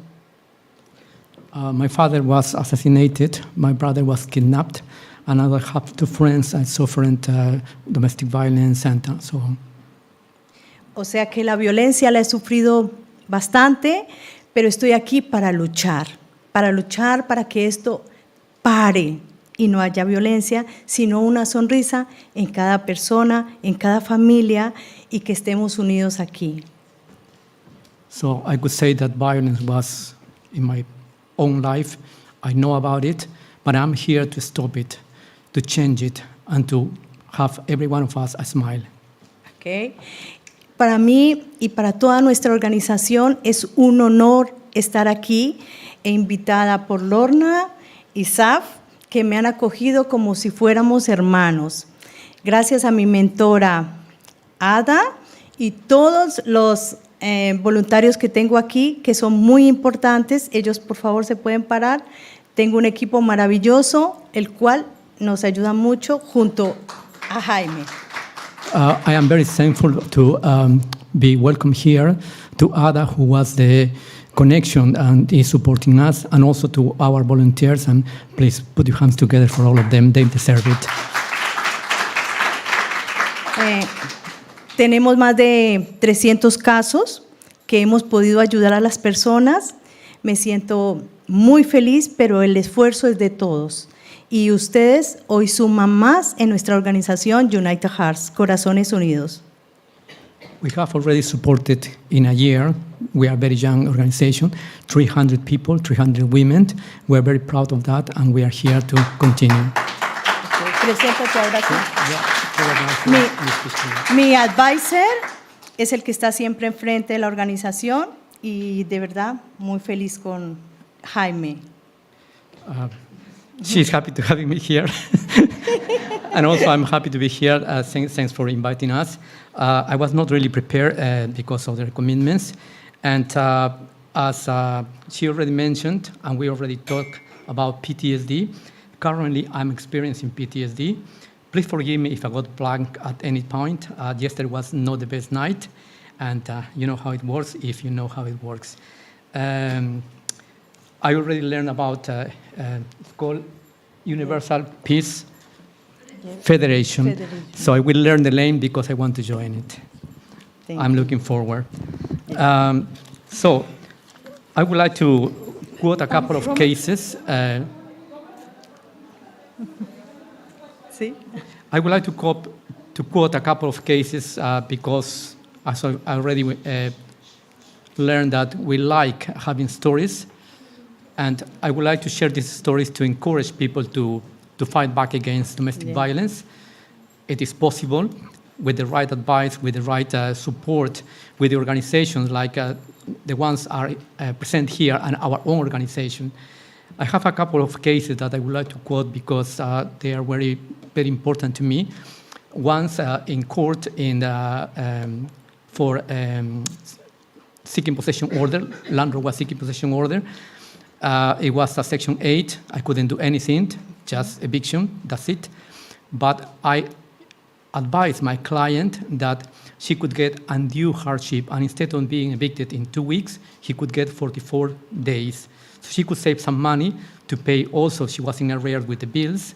She was on rent arrears, Section 8. And she agreed with that. When we were in court, the judge just did the judgment, but I did my presentation. I request kindly that it's possible to have undue hardship. She has 2 children. She needs more support and blah, blah, blah. The judge kindly agreed, but she started, close to me, she started to cry. And I was, what's going on? And then judge asked me to clarify, and I did ask in Spanish what's going on, and she said, my husband has the key and comes to beat me up. So I don't want undue hardship. I want to leave as soon as possible. That stopped me. Yeah. Not only me, but the judge and the opposite lawyers. So the judge did 2 weeks, and the beautiful thing is that outside of the court, the two judge lawyers, it was a couple, a man and a woman, a lady, they came to me and they say, we feel shameful of what we are doing, evicting people in these situations. And they tried to be as much helpful as they could. And they gave me some advice, things that I didn't know, and so on. That's why I joined United Hearts. I've been happy to join them. I've been welcomed, I've been supportive, and that's why I'm here as well. Thank you. Thank you very much. Thank you, Jaime. To end, I would like to quote a joke. It's a nasty joke. It's a machist joke, a violent joke. I don't want you to take it as a joke because I'm quoting this as a reference. I don't know everywhere around the world. I'm from Peru, but we have a say. We have a joke that says that Chinese have this saying, every night before to sleep, beat up your woman. Beat your woman up. She knows why. As a reference, that's how sick is our society. That's something we need to change. And it's very, very big turnover of this situation. Jiddu Krishnamurti said, it is not a measure of health to be well adjusted to a profoundly sick society. Thank you. Thank you. Thank you.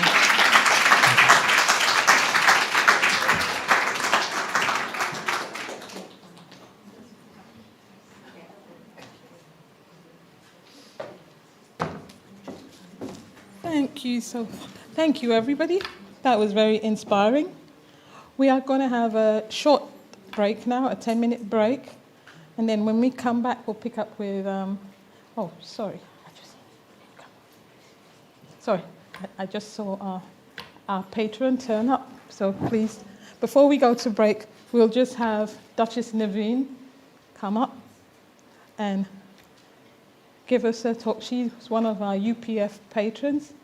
So she'll just give us a short talk, and then after which we will go for a 10-minute break and then come back. So welcome, Duchess.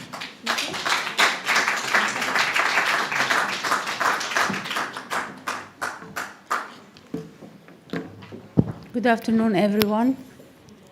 We are here for ending violence against women, and how close are we? The answer of that, it remains a significant global challenge. Despite considering progress in raising awareness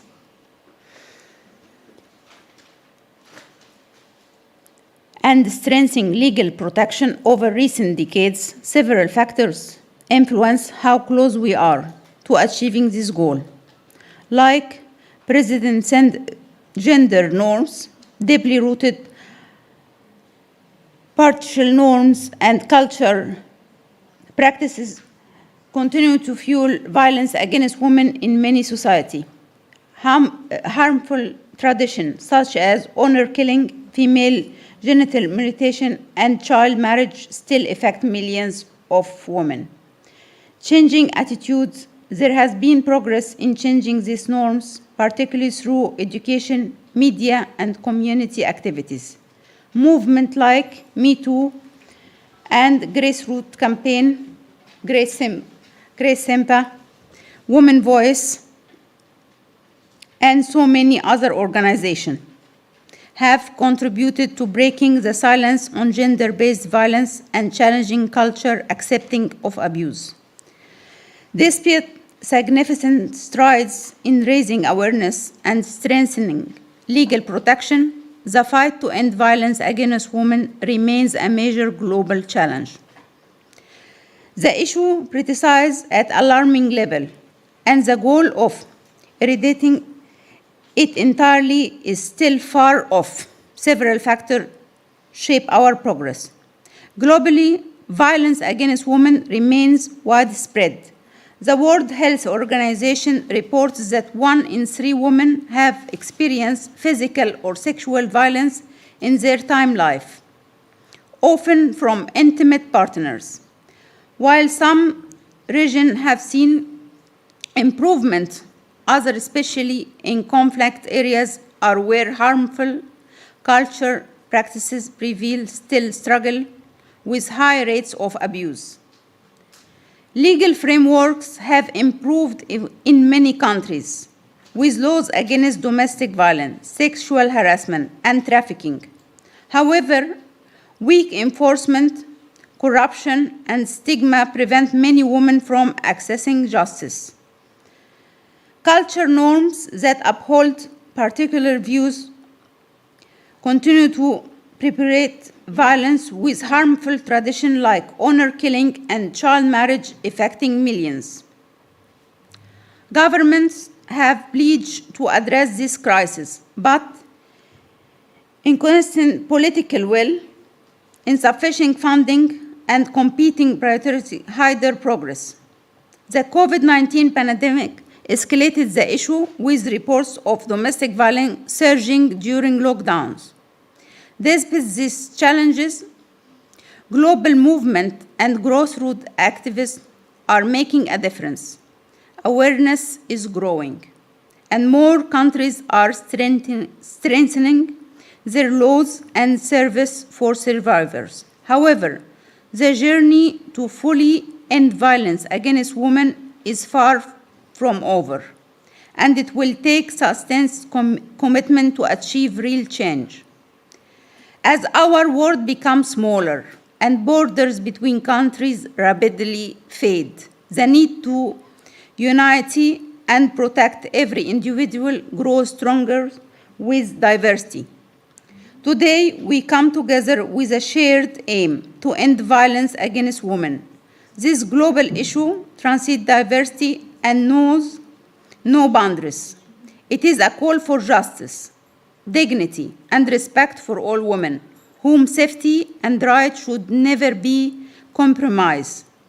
Abused women not acceptable. It is hard to comprehend. No one should be allowed living between us with double life. How can this be right? Why do people turn a blind eye and accept this, ignoring the reality of wrong actions? We need to confront this truth, no matter how uncomfortable they are. Loyalty and respect cannot be bought. They must be earned and upheld. Let us unite to create a world where women live free from fear and where true equality is not just an inspiration but a reality. Thank you for listening. Thank you, everyone.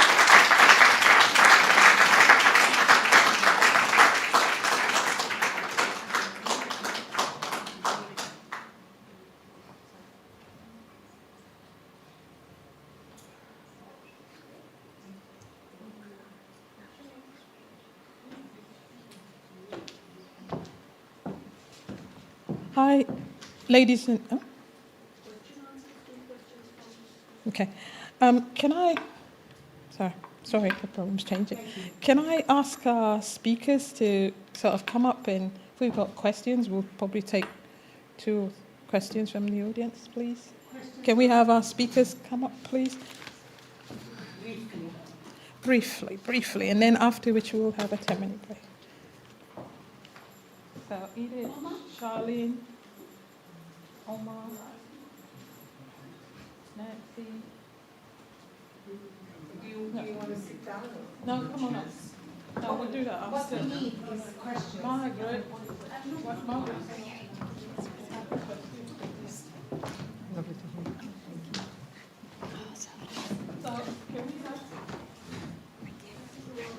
I'm going to request, because we are running short of time, so please keep your questions brief and short.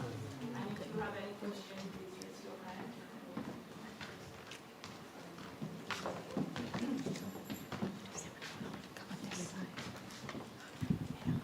Okay, anyone has any question with... Thanks. As you probably all know, I'm a journalist. I've been a journalist for 58 years. 1973, I started working with Chiswick Women's Aid. That is the first ever women's aid in Britain. 51 years later, we're still talking about the same thing this afternoon. Why hasn't it changed?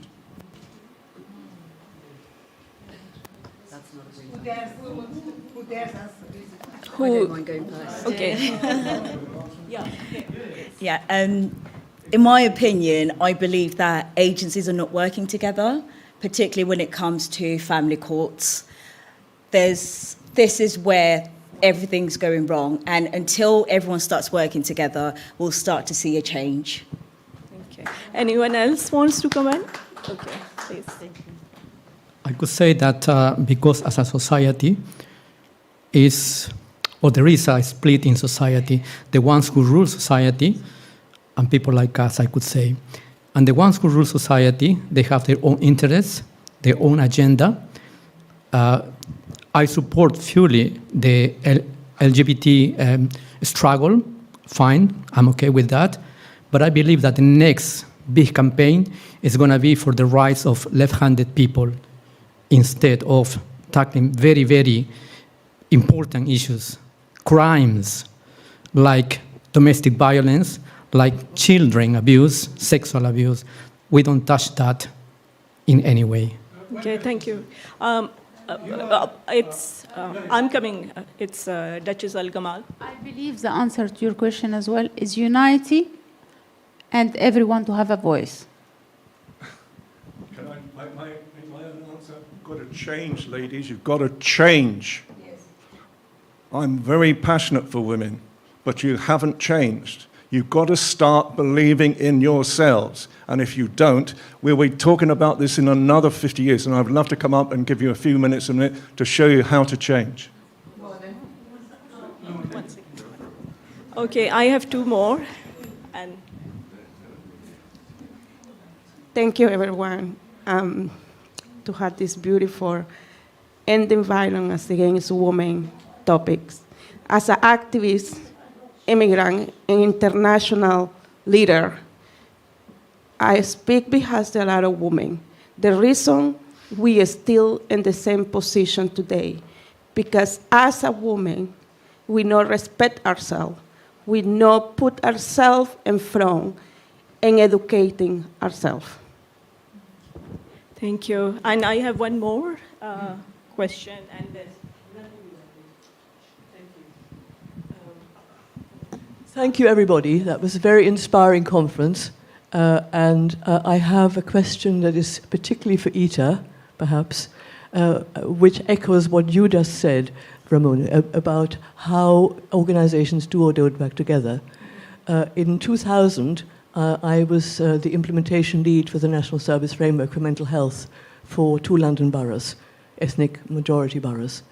And one thing that I did at the time was to bring all the agencies together under one hat. And I wrote a big document where they were all listed, where their remit was listed. I met with all the leaders and made sure that when it came particularly to violence against women and to ethnic participation, these were the two kind of driving issues, that people actually formed proper partnerships, that there was proper educational facilities in colleges. We started counseling courses, and it was specifically aimed for these kind of two kinds of communities, and so on and so forth. And I think we could, as a group of people here, take these things forward together by each of us who has in-reach into the official kind of governance structures and has in-reach into the NGO and civil society organizations to create a big platform, which we did in those days. We had a big platform about knife crime, for instance, and all this can be done now. We have a new Labour government. I think there are new opportunities.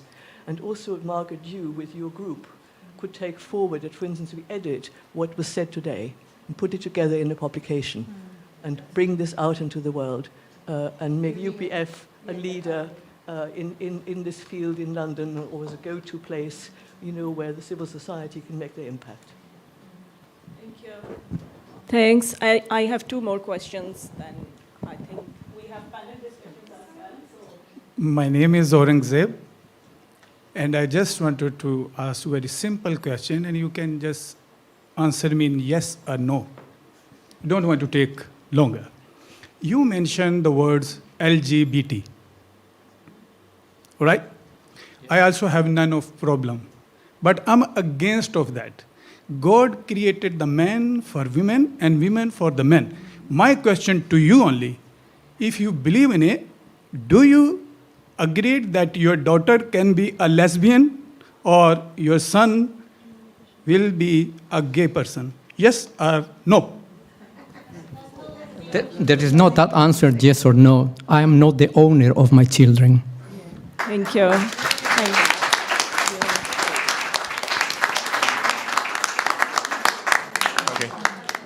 Thank you very much. My name is Ambassador Canon Otto, and very well done to the organizers of this event and to you all, our ever amazing speakers.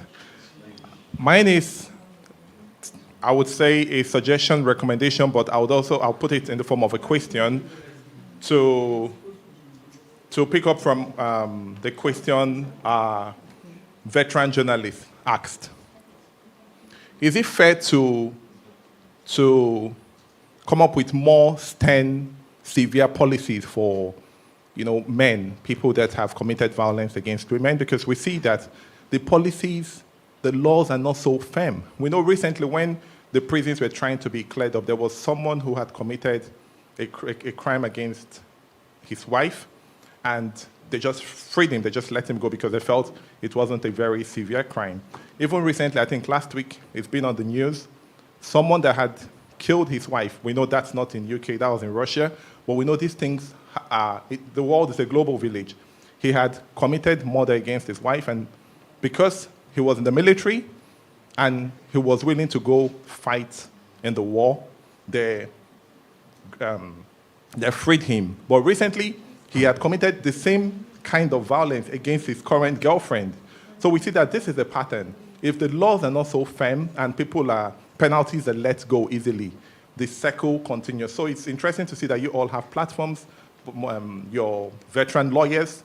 Do you think it's fair to make the laws more stringent and severe? Thank you. Thank you. Anyone? Yes, please. As I already mentioned, it's a matter of what our elites need or decide to do. Recently, we had the riots. Just before, 2 weeks before the riots, 5 people were sentenced, Roger Hallam to 5 years, and the other 4 guys, 4 years each, for a video Zoom where they were conspiring to disturb the public order. 5 years and 4 years. 2 weeks later, with the riots, the right-wing riots, 2 guys, to show that there is no double tier, were sentenced, one 30 months for burning a hotel of, I think, 200 people, 200 rooms, which might be 30 million pounds, for instance. And the other guy was sentenced to 20 months for burning a police car value 30,000 pounds. As you already mentioned, if our politicians, if our elites, the people who rule the world decided, and the next person that beats up her partner gets a life sentence, I think it's going to stop just right now.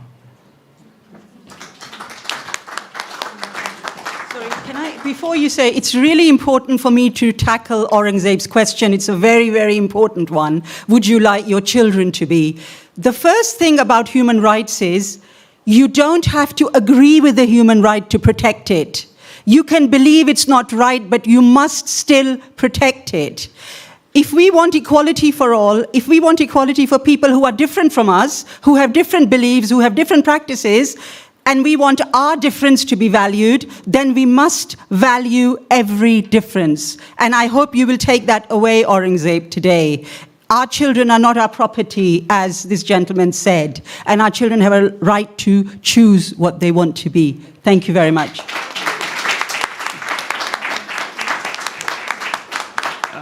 Ibrahim Qasim from Al Urban UK platform. First, thank you all for speaking. I think that's amazing event to attend, and we've heard like a lot of amazing speeches. My question is, you've targeted many, let's say, causes for the. Basically, I was asked about the domestic violence, but don't you think that in the last, let's say, 10, 15 years, and I'm not here targeting specifically the LGBTQ thing because that's like a general thing, let's say. But do you think that targeting the family and the family values as a structure has caused a big portion of domestic violence mainly, as in now in the UK and I believe abroad, even in the US and all, let's say in the world in general, family is being targeted. Family could be anything. A wife could break up whenever she wants, with whoever she wants, the husband's the same way. There is no even like a minimum thing of regulation under the title of freedom. So where does freedom stop in that? And I will go back to my main question, that do you think targeting and attacking the family values and family structure does cause this? Thank you. Thank you. I'll answer that. Okay, nobody's attacking the family. The family is actually the cornerstone of every society.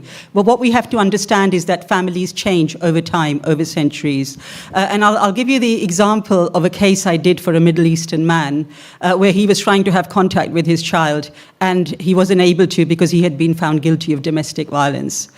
I got him contact with his child. I actually specialize in getting absent fathers contact with their children that they've been fighting for a very long time. Because in law, we believe that children need a mother and father both.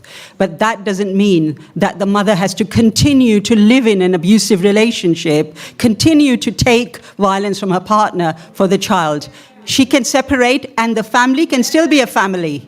Family can still be a family. Father can still play a very important role in the child's life. Can I just say one thing to you? After I finished his case and I got in contact with his child, he said to me, in this country, women have too much freedom. It's not like that in our country. And I said to him, yes, in this country, women have too much freedom. I had the freedom to study. I had the freedom to study law, become a barrister, so I could fight your case today and get you contact with your child.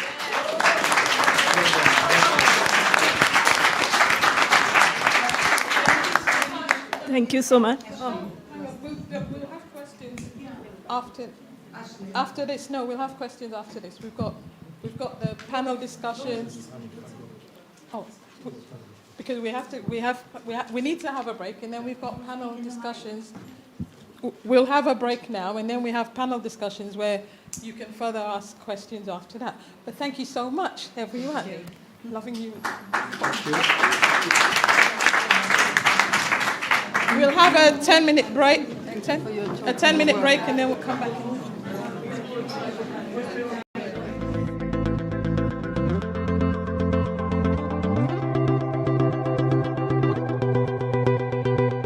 You know the bed feels warmer, sleeping here alone. You know I dream in color and do the things I want. You think you got the best of me, think you've had the last laugh, bet you think that everything good is gone. Think you left me broken down, think that I'll come running back. Baby, you don't know me 'cause you're dead wrong. What doesn't kill you makes you stronger. Stand a little taller. Doesn't mean I'm lonely when I'm alone. What doesn't kill you makes you brighter. What's the secret lighter? Doesn't mean I'm over 'cause you're gone. What doesn't kill you makes you stronger, stronger. Talk to me myself tonight. What doesn't kill you makes you stronger. Stand a little taller. Doesn't mean I'm lonely when I'm alone.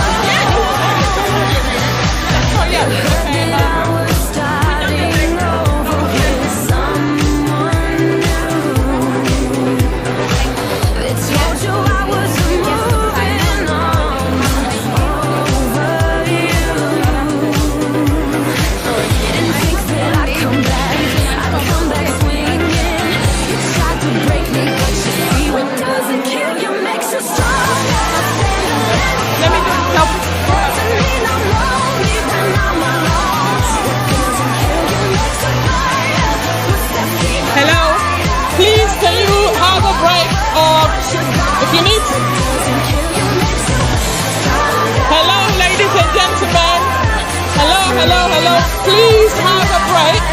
We've got more time for networking.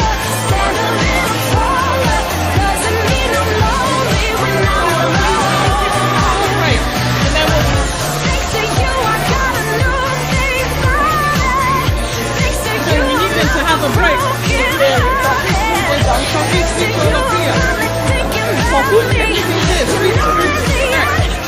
Hi everyone, please take a break. There's toffees, sweets, cakes outside. Please have some cakes, sweets outside. Cakes, sweets outside. Cakes, sweets, cakes. No, we need that.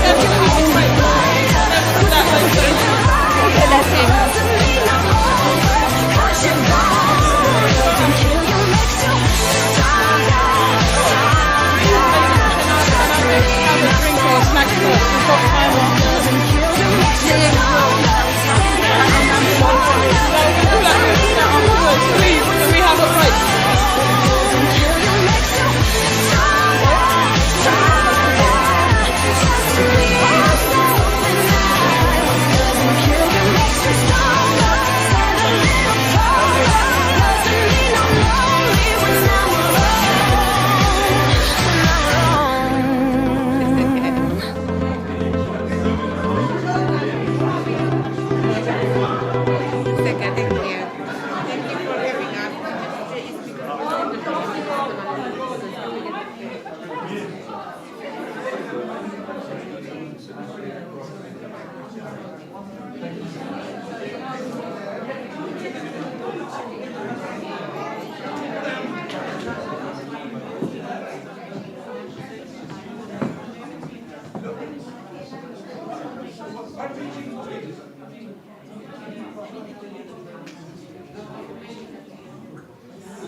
Thank you, sweetie.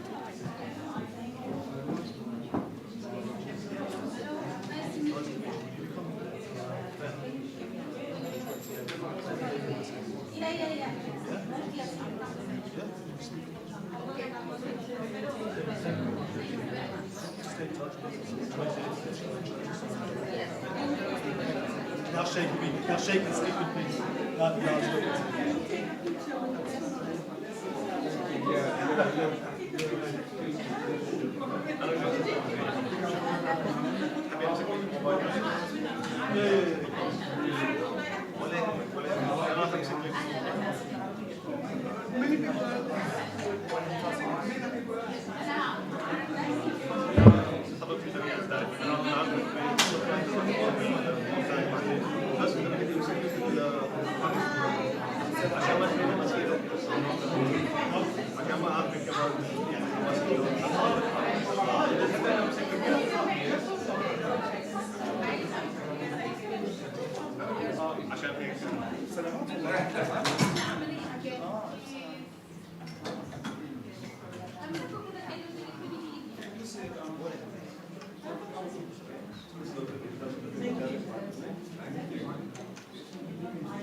ممكن احط ده هنا وده كده.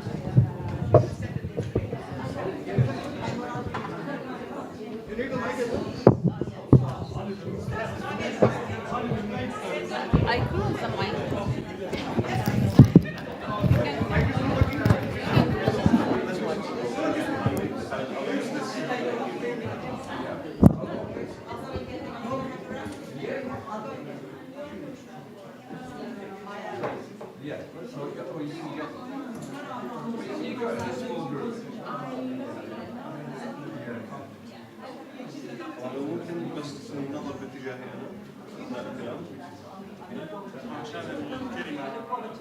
ماشي كده.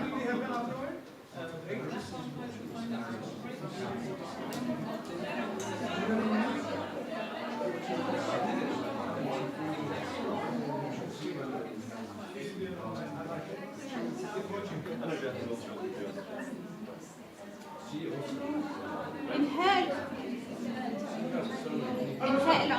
المرأة. اليوم احنا في Universal Peace Foundation لإنهاء العنف ضد المرأة هل يزال يشكل تحديا عالميا كبيرا على الرغم من التقدم الكبير ومرور السنوات، وما زلنا في نفس المكان، وفي جميع الأعراف تستمر الأعراف الأبوية والممارسات الثقافية في تأجج العنف ضد المرأة في العديد من المجتمعات، ولا تزال التقاليد الضارة مثل ضرائب الشرف وتشويه الأعضاء التناسلية للإناث وزواج الأطفال تؤثر على ملايين النساء. ومن خلال تساؤلات اليوم أحدى الأسئلة، هل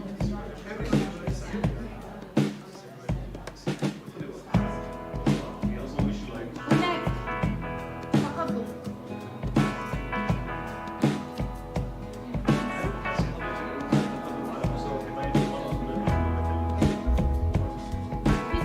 كبير بالنسبة للولايات المتحدة، لأن في قوانين وفي محاكم تقدر تاخد حقوق المرأة، بس في عندنا بالنسبة للمرأة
Okay, like that. Okay, a little fast, yes. See, like that. Here. Oh. Thank you.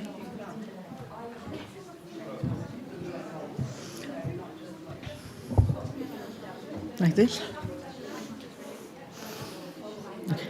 Focus like this.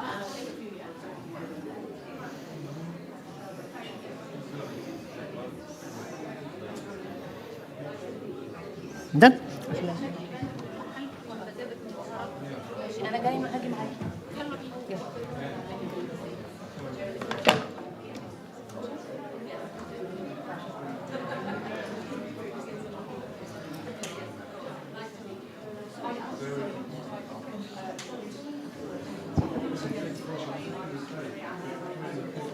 خلاص يلا بينا.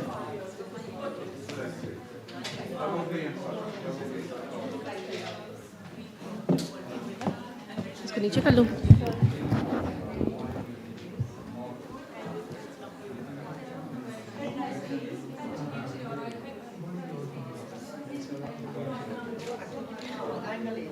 And now half. And now half without the thing. Yeah. Yes, it does.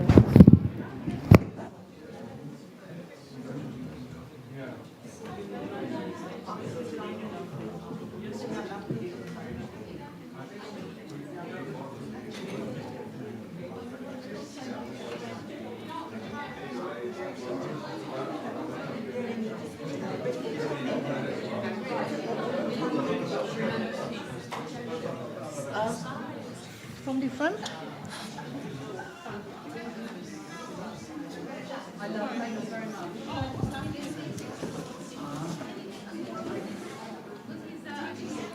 That's it, yeah. अच्छा बोलिए सारा के सारा आया Okay.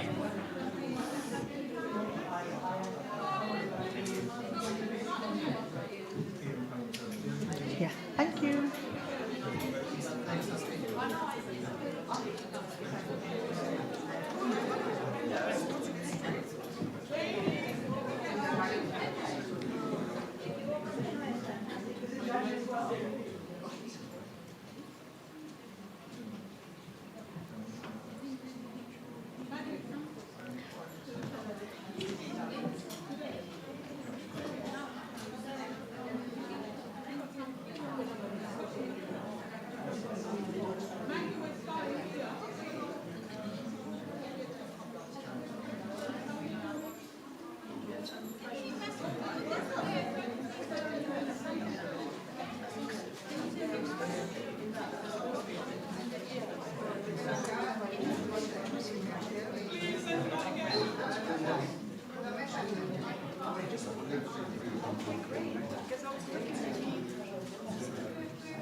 Ladies and gentlemen, can we take our seats, please? We do have some people that have to travel back because we're appreciative of them being here, so we have to have some respect for time, please. Okay. You're welcome. Okay. Okay. Please, can we have... Oh, sorry.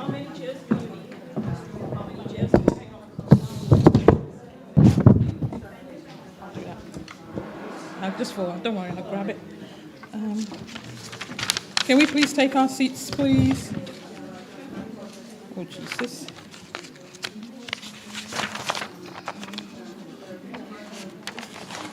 Okay, so next on the... Oh, sorry, Raymond. Thank you. Thank you so much.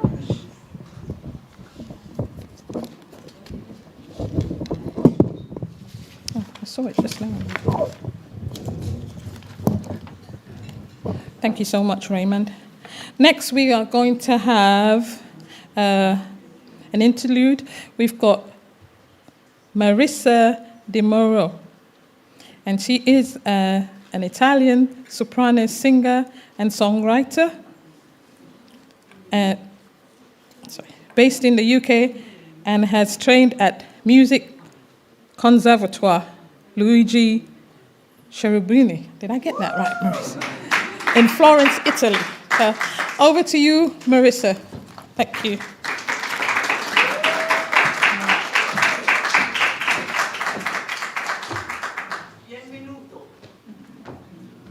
Thank you so much. I just want to give a message, first of all. Having listened and spoken to some of you before coming up here in this room, this wonderful room filled with so much enthusiasm and so much drive. By speaking to quite a few of you, there seems to be this message that you all share, that this message can only happen by working together, by working united, all the organizations, not just local or a county level or a country level, but united all over the world. And if we have the courage to work together and put differences apart, I think we can achieve a great milestone and hopefully meet the targets that you all want to meet. Thank you. So I am a voice coach and an opera singer. I get called up here unexpectedly to sing for you. And thank you, Margaret and Robin, again for inviting me. Just give you a little taste of my voice.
Thank you.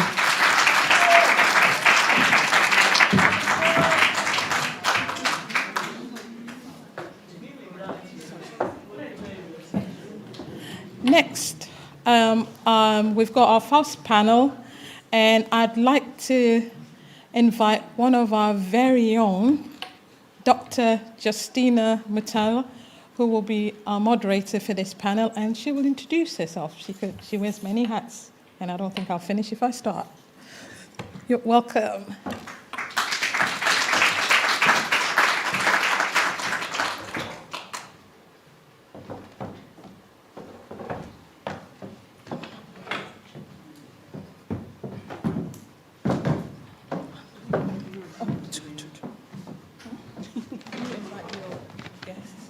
Good afternoon, everyone. Thank you so much. All protocols observed, of course, and thank you so much to every one of you for having taken your Saturday afternoon to come with us to speak on such an important issue. I am a gender advocate, and I always ask the question, what is holding women back from achieving this gender equality? Why has it eluded us for so long? For over 200 years now, women have been fighting for gender equality, and there have been so many initiatives and affirmative actions that have been taken on different levels. In Africa, we've had our own African suffragists fighting for their freedom and for women's rights. On the global level, the United Nations has had so many initiatives. I can start, for example, I think it was 1949, a year soon after the United Nations was initiated or incepted. In 1949, it was declared the year of the women. Can you believe it? And then in 1979, we had the United Nations Convention on the Eliminations of all forms of discrimination against women. This next, it's now over 40 years ago since this initiative or affirmative action was instituted. In 1995, we had the Beijing Platform for Action, which will be 30 years old next year. Again, we were talking about the rights of women and achievement of gender equality and empowerment of women and girls. Came the Millennium Development Goals. At the core of the Millennium Development Goals, again, was achievement of gender equality, empowerment of women and girls. Sustainable Development Goals, again, we've got 6 years to go before we reach the Sustainable Development Goals, and we are nowhere near achieving gender equality and empowerment of women and girls. I believe that until we achieve gender equality, until the women and girls are empowered to reclaim their rights. In fact, I believe that this time is the time for women, for us women, to move away from outrage to the courage to claim our right, to reclaim our right, to reclaim what is rightly ours. So this afternoon, of course, we've spoken a lot about so many things. Sorry, I wear glasses and sometimes the light is too much. I might not be able to see properly. I'm pleased to call a very distinguished panel to talk about violence against women. The first person is Dr. Ijit Albert. She already spoke here. She'll come back again and sit as part of the panel. We have Shabna Chaudhry. She's a legal assistant and also violence against women activist and human rights advocate. We have Ambassador Shakuria Barakazai, former Afghan ambassador to Norway and Afghan government minister, and also former member of parliament. We have Romana. She is CEO of Legal Pathway Solicitors and partners at Access Solicitors, specializing in immigration and family law. We also have Ian Perlman Turner, royal and celebrity photographer, television broadcaster, and journalist with over 58 years in the news reporting. And of course, Huma Price, we've just heard from her. Please, the panel, if you can come down here, please. Thank you.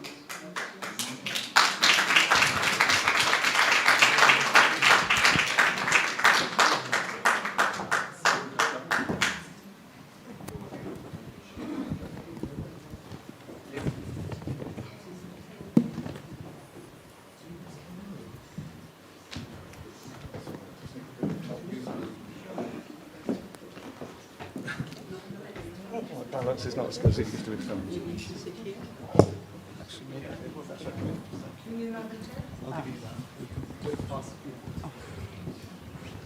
Okay, I don't mind standing. No, there's another chair here.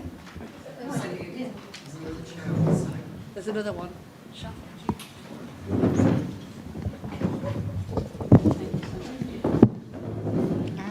Okay, so please go there. Oh, well, one's for the audience. Okay.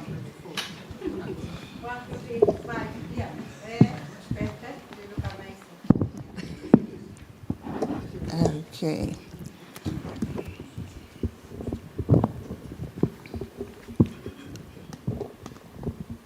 So, of course, one of the pertinent issues that women and girls have been fighting with is gender-based violence in the form of violence against women. And October commemorates the 16 Days of Activism, in which all women activists and civil society activists, and of course their male allies, advocate for the ending of gender-based violence in the form of violence against women. But of course, because it's gender-based, we also advocate to end the violence against men too, because it takes two to tango, and we are advocating for a 50-50 planet. If we are going to reclaim women's rights, the men should have their rights as well, but we need to be 50-50 and not 180 to 20, sorry. So we know that we have heard from all the speakers before, and we have read in the news that violence against women in the UK remains a significant and pervasive issue affecting women across all social, economic, and cultural backgrounds. No one is left out.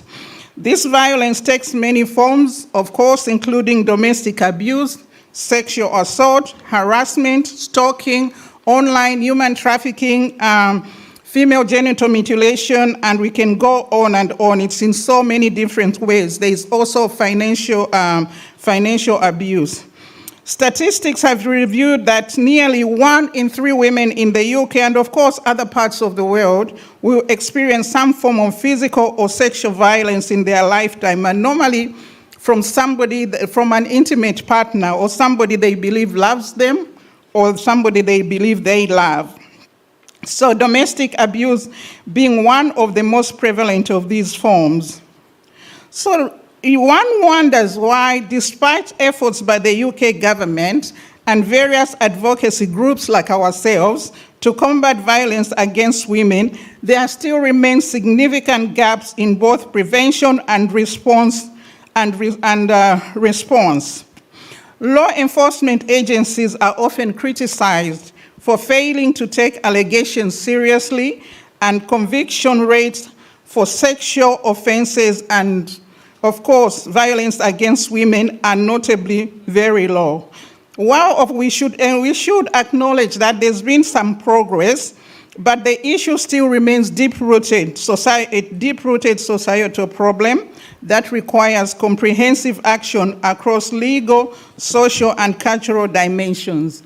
I am pleased and honored to sit here with such distinguished ladies and gentlemen who may be experts in their own rights on this issue.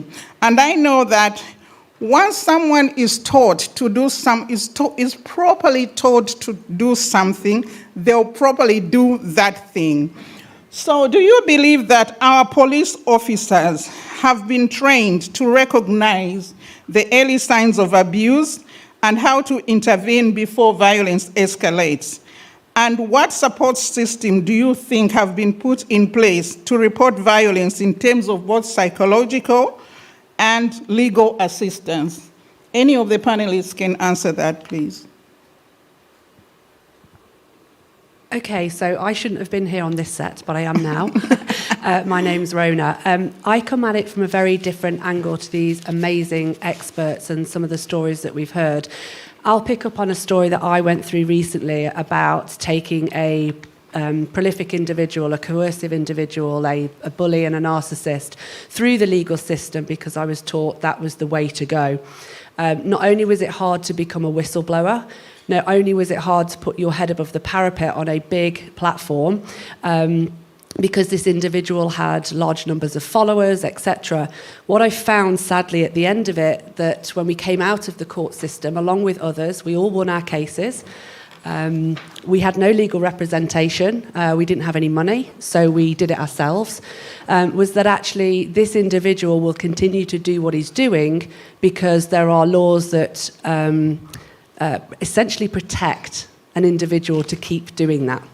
So that's my own personal experience, that even when you are brave and you have the gumption to get up and say enough's enough, and I'm going to speak for others, you go through the process and there's little action. I know now, today, this man is currently being taken to court for another £60,000, and he's not stopping doing what he is doing. It's not just against women, he does it against men as well.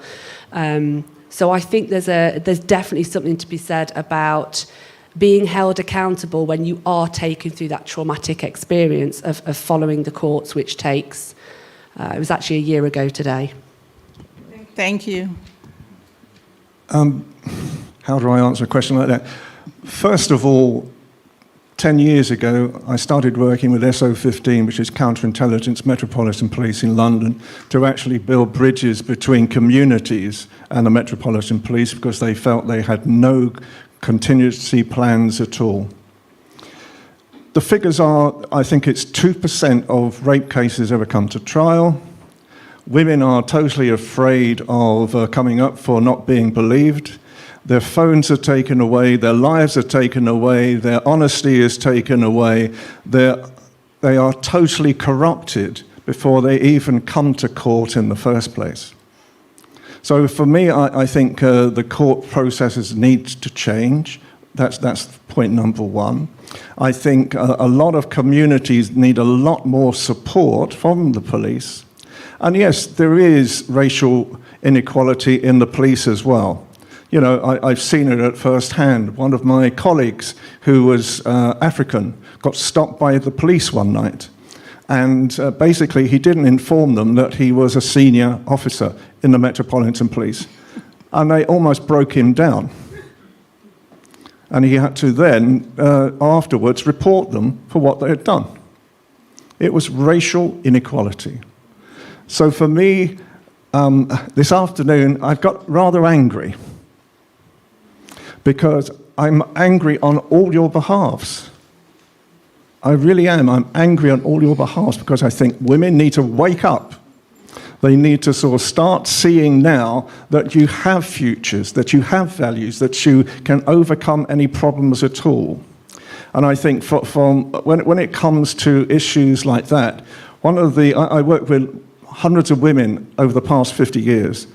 Recently, one of my friends called me one night. She was a single mother with a child of 7 years old. And she'd been raped. She'd been raped by her partner when he was high on drugs. And she had to leave the house. She had to race out of the house. So over the past year, with other people, I've helped her where she is now happy. She's now confident. And I think what women really need is the confidence to feel they can achieve, and they will achieve, but you have to have the confidence to do it. Thank you. Thank you very much. So we have heard about accountability and, of course, as I said, women moving from outrage to the courage to reclaim their rights. Women have to stand up for themselves, as you have just heard. So women in here, if you can stand up for yourselves, and perhaps there's a way that we could reduce this violence against women. As you know, sometimes victims are blamed for making it easy for the perpetrators to carry out what they need to carry out. So women do need to stand out. I wanted to ask another question about, do you believe that there have been adequate procedures that the police follow, for example, when investigating cases of domestic violence, sexual violence, or harassment of women? And if so, how do you also think that there is enough sensitivity and also confidentiality in cases involving sexual violence? Because we've noticed that some of these cases, when they are taken to court, they are thrown out due to lack of evidence, but this is because the victims feel that they are being attacked in the way they are asked to give evidence to prove that they have suffered this kind of violence against women.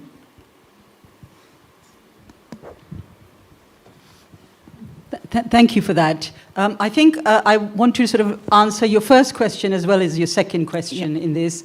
Why are we still struggling to get equal rights for women, and why are we still struggling for a violence-free society?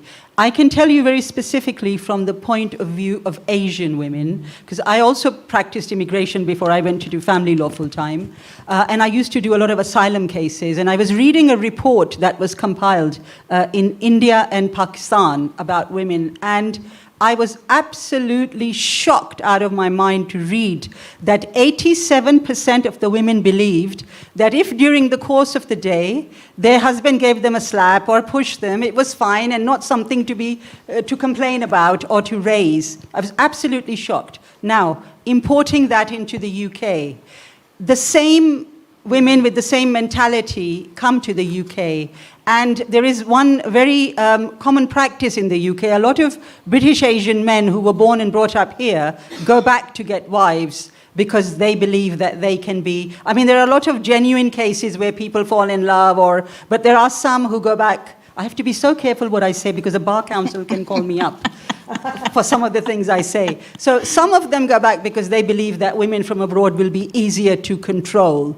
So what happens when they come here? The problem that women have in reporting violence or any of those things is because they are told by their families, it's a very racist society out there. If you go out there, nobody's going to help you, and the biggest weapon is they'll send you back to your country. If you go back, you'll be removed. And there are some families that are so ruthless that they don't actually get indefinite leave to remain for the women they bring from abroad. They just keep them in a vulnerable situation forever and ever. Now, another problem that we have in England that prevents women from fighting, particularly Asian women, from fighting against their rights is because Western authorities, when they try to reach out to the Asian community and discuss their issues and so on, they always find men. And I find, a big group of Asian men get invited to Downing Street. You never see a group of Asian women being invited to Downing Street. So there is real lack of information and lack of awareness of what the issues are. There are women like me and other women who are multicultural who are trying to, but the reason women don't come out is one, they don't have access to the cultural upbringing, that this is normal, this is what my mother went through, this is what my sister went through, I'm going to go through. Unfortunately, very, very respectfully to everybody in this room, the misinterpretation of religion has had a lot to do with this in recent times. Not religion, but religiosity seems to lead the world today. People can bring anything they want within the umbrella of religion and perpetuate abuse and violence, and we really need to raise awareness of that. Thank you very much. I see. If I can just make a quick point as well. I want to dispel a belief today that men are cleverer than women. They're not. Listen to what I'm saying. Men are not cleverer than the women. Women are probably far more intelligent than any man. And so the reality right now is that you can fight this much more if you believe in yourself. So I hear what you're saying, and with my colleague here, one of my friends is Asian. Basically, she was given from India to a man who beat her in Britain. Then she went back to India and she was sent to another marriage that beat her again. And then she decided to create a business opportunity for herself, and she found out that she was bullied continuously. Now, I've worked with this lady for 3 years now, and now she's creating a kindness program for women. That is what women can achieve. Thank you very much. So we've heard about traditional and cultural norms that perpetuate some of these vices because women believe that the men have a right over them. I am from Zambia, from Africa, and from the family, my mother's family, women have, in fact, both my mother and father's family, women have always been leaders. Women in my part of the world used to hold leadership positions, and some of them were equal and even more superior than their men until colonization. Colonization came and tipped that kind of behavior. We had most societies in Africa were matriarchal and they prospered more than they are now. Africa has been relegated to poverty and all of these things. This is because our mothers who used to make the continent prosper before are no longer in leadership positions, and they do not sit at those tables that make decisions. So that takes me back to, do you think that violence against women continues to reign because most of the judges are men, most of the policemen are men, and most of the decision makers and policy makers regarding violence against women? For I know that laws are made, laws can be made overnight. If you just look what happened during COVID, we woke up next day and said, you cannot go outside. We can do the same. There have been other laws when something has been happening in the country and the law has been made overnight or within a week, and people have adhered to it. But to me, it would appear that they are not strong enough laws to stop violence against women. And I could attribute it to the fact that in most leadership positions, in the spaces that make those decisions, we have more men than women. What does the panel think? Sorry, thank you. It's a very good point, valid point that you've made. Definitely, I think there is a control system in like legal system with the police, and where women who are inflicted with violence find it difficult to reach out. And I think that's where one of the main problems are, because they believe that, like touching on what Price said, it's a cultural belief that a woman has to suffer what they are suffering, and if they reach out, they could be facing worse consequences, or the person attacking them would become worse, and there will be no protection in place for them. So I think that's where the general problem lies, is that we need to reach out to victims and make them aware that there is help for you and there could be an end to what they are suffering. So with the system that we have in place, where most of the policemen are men and they find it difficult to go and speak to them, women who have suffered violence are too scared, too worried to even go and report an incident to the police, thinking what the policeman would think of them or what the society will think of them. So this is a very major problem that we need to get a message across to people.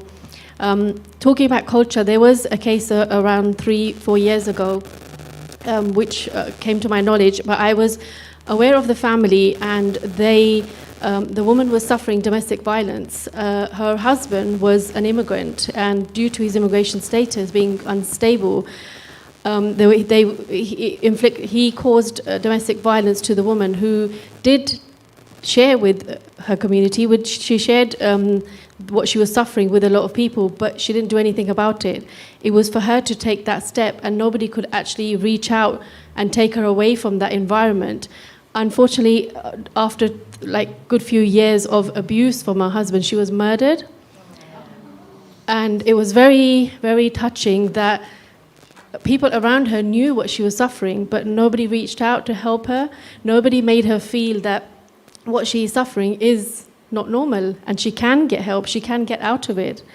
It was a major case, and the way she was murdered was just horrific. It was she was cut into several pieces. Is very so. This my message is that we need to get out to the victims. They need to know that help is available. Whether when they end up to a legal system, what sort of help she'll get later on, but safety comes first. You need to get out of that environment and not live in fear. And if you know someone that's suffering that and isn't able to speak to you, reach out to them. Look out for people around you who may share with you. And like we said earlier, it's not just physical violence; it's mental torture as well. Someone could be in a controlling relationship, and you don't know what's happening behind closed doors. Thank you. Thank you very much. And this is my last question would go to Dr. Edith because she hasn't spoken on this panel. We are now in the digital age, the age of AI, and do you think we should come up, for example, with new laws and also new technologies that we could explore perhaps to enhance the response to violence against women in the UK and also in other parts of the world? Because I see that every sector is moving towards AI, digitalization in order to trace or in order to improve the output of whatever it is that they are working on. Do you think this could work in, for example, tracing the perpetual serial offenders and how to monitor them and also how to hold to those restraining orders, but also to track and perhaps identify victims of violence against women, even when they themselves do not speak up? Do you think there is a way that this could be done? As you are a clinical psychologist, that I think this is part of psychology.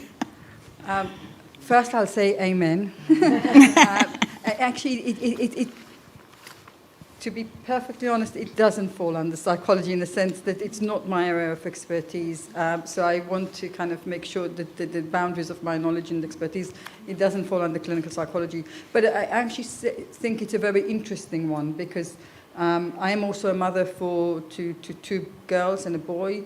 And I do see that there's a real difference in generations. Mm-hmm. So what for me AI and internet is providing is very helpful. I have access to, when earlier in my career I would spend time in the library. Now I cover a huge amount of papers and great references, all from my computer. I don't need to go anywhere. I get information. I contact colleagues all over the world with questions on LinkedIn, on computers, anything that we want.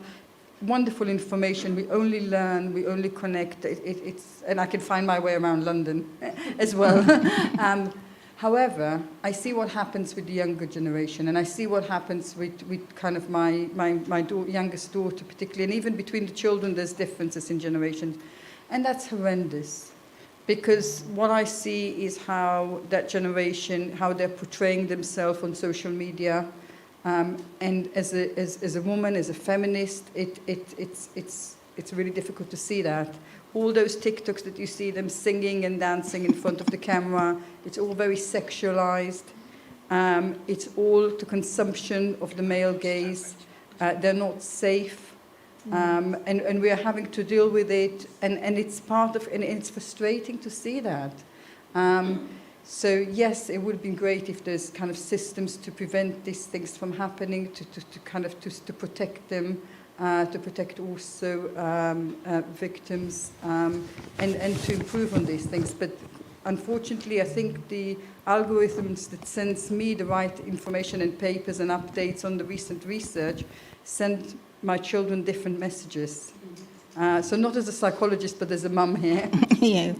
Thank you very much. And so with the advancements of technology, we also have what we may call digital violence against women, where the girls are meant to dance in all these sexualized ways on TikTok and all over social media. I was just going to add very quickly, I've got a 15 and an 11-year-old daughter. So I've also built blockchain and tech myself. So I know some of the back end of the system. So just as we can turn poachers into gamekeepers, the big players like Facebook, Microsoft, Google absolutely have the capability to flip the switch and change the narrative. I won't take any more time, but just wanted to add that. Just very quickly, AI is my subject, along with communications, television. That's what I do. What AI means nowadays, I can be talking to you now, I can push a button, I can be talking in Russian, Chinese, whatever, it's my voice, same language, the whole thing. So how does it control women? It controls women, it controls everybody at the same time. How do you make changes with that is very, very difficult. And this is what governments are actually wrestling with right now. How can they create laws that doesn't restrict the freedom of speech? one of the shows I do goes to 1 billion people across the world every week, and we talk about what is the effects of AI right now and how do we not stop free speech at the same time. But free speech means hate speech as well. And recently, if you look at the causes of the riots that happened in the north of England and then spread out the whole of the country, that was produced by one man in Finland in his bedroom on AI.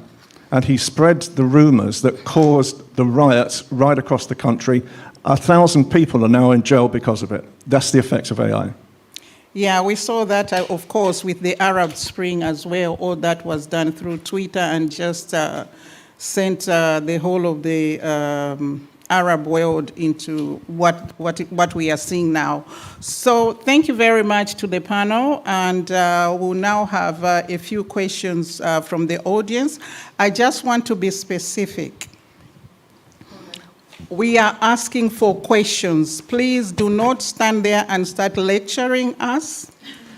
Can I just say one thing before we take questions? The people that need to speak are the panelists here. They should be given enough time to speak, and the audience just need to ask questions and not to start lecturing the panelists. Very, very quickly, the first point about women taking abuse. It's something we haven't touched on this afternoon. Men who inflict violence on women don't do it all the time. You see, they're very charming. After they've beaten up their wife or girlfriend, they bring flowers for her. And she begins to question, was it me? Did I misunderstand? And a lot of the time they gaslight these women, and the women blame themselves and say, he's so nice, he's just bought me a diamond ring. And that is the problem. We have to understand, and I have this problem with judges a lot. When I present victims of domestic violence and the judges look at their history, he took her on holiday to Greece, he took her on a cruise, and they say, I don't believe she would have gone with him on a cruise if he was domestically. And this is a real problem, and we need to raise awareness that a horrible man is not horrible all the time. It's only sometimes there are some triggers which make him like that, and we need to raise awareness of that. Thank you very much. Okay, but I think, I don't know how. I would never go on holiday with a person who has just put his hand on me. Me too. I would never, because then I'm taking myself in more danger. If he can put a hand on me where there are children, what about where there's just the two of us? Anyway, yeah, anyway, yeah. Okay, let's have the questions now. And say they're going on holiday. You do not know how that person feels.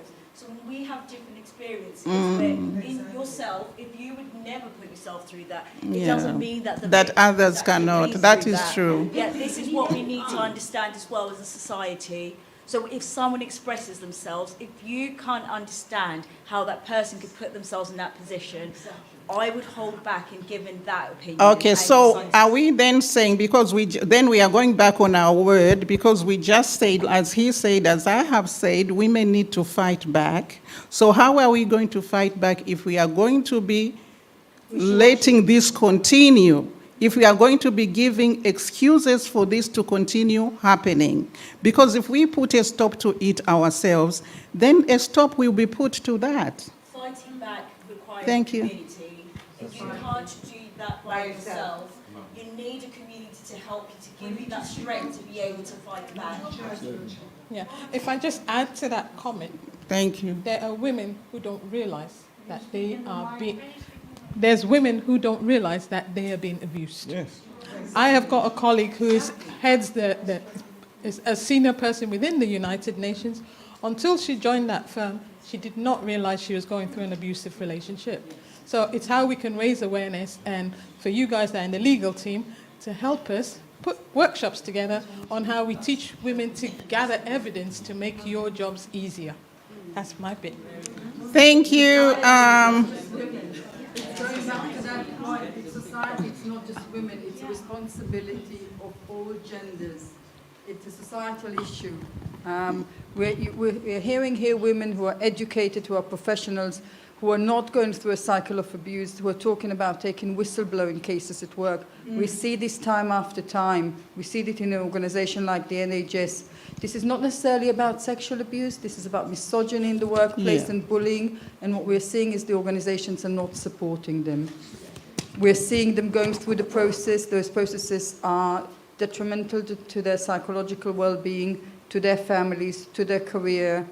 People being dragged for years. I've got a colleague who's been dragged with a case like this for 10 years. This has impact on her work, on her family. We're seeing it time and time again, and organizations are not standing up for this. And these are women who are educated. These are women who have friends, who have families, and still struggling. This is a societal issue. This is not just women's issue. We cannot blame the victim.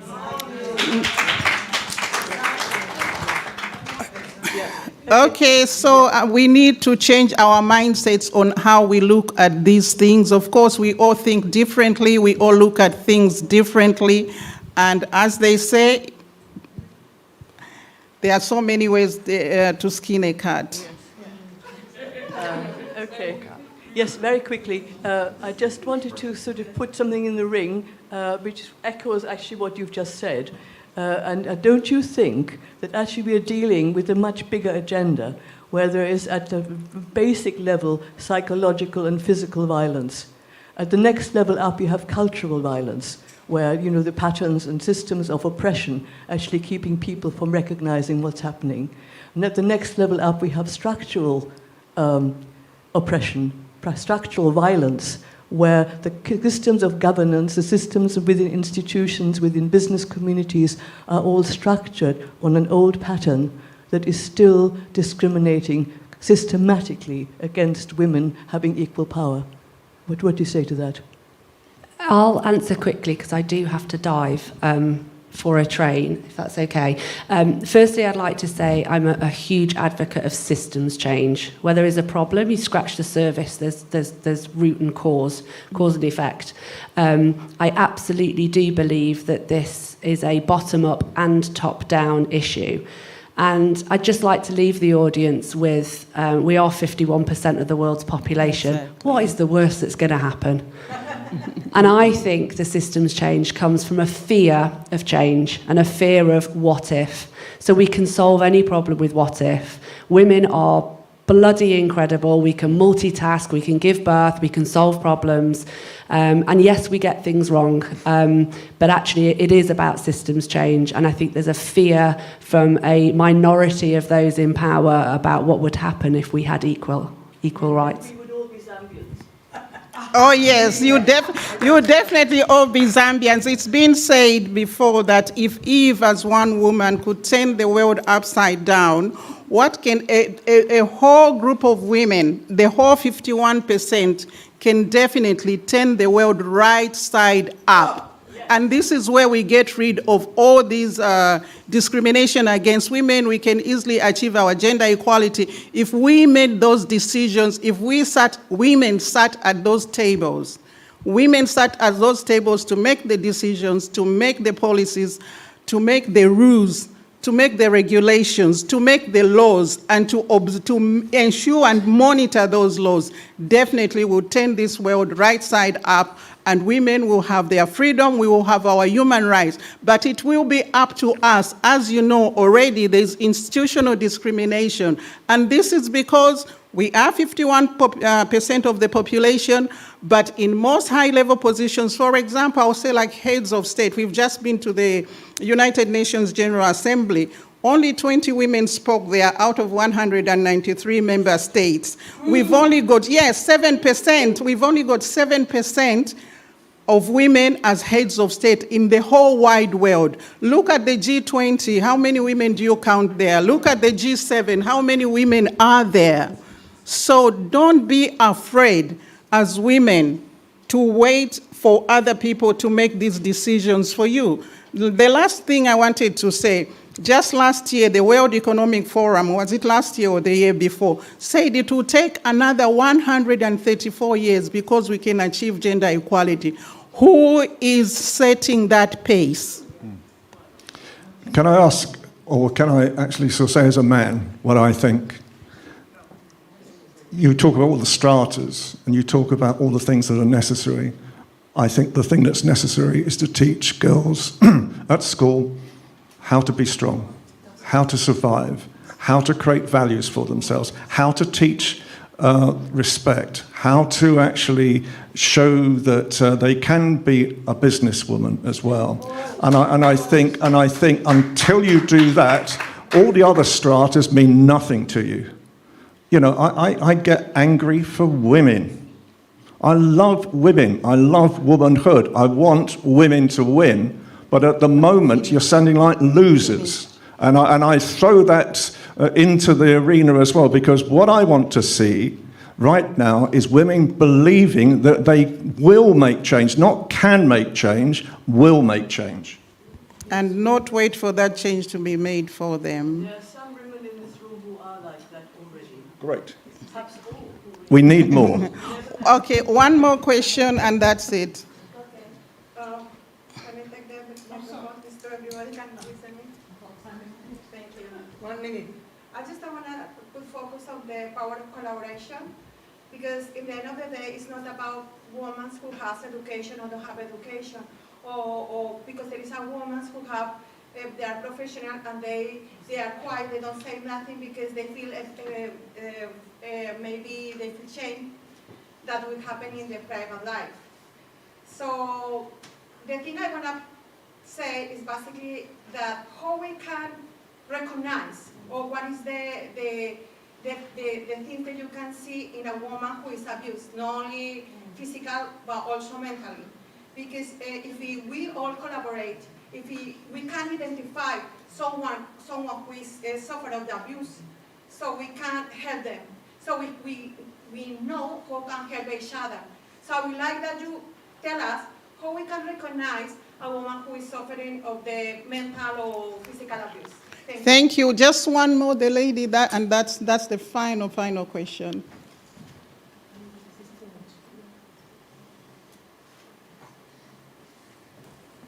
Hi, everybody. I think this is so important. Thank you to all the panel, especially that lovely, the author. Thank you so much. You inspire me. But most importantly, yes, can you give her a round of applause? You inspire me so much. Most importantly, the gentleman talk about teaching girls in school, but as a survivor of domestic violence myself, the reason how I was able to leave domestic violence is when I realized someone taught me signs of abuse. A lot of ladies do not know signs of abuse. And if you do not know signs of abuse, you are going to stay in the abusive relationship. So what I'm doing now is working with girls in schools to teach them signs of abuse, and also our boys. This is how you should treat a lady. This is how you should talk to a lady. This starts at home, but also it ends abroad. Thank you so much. Thank you.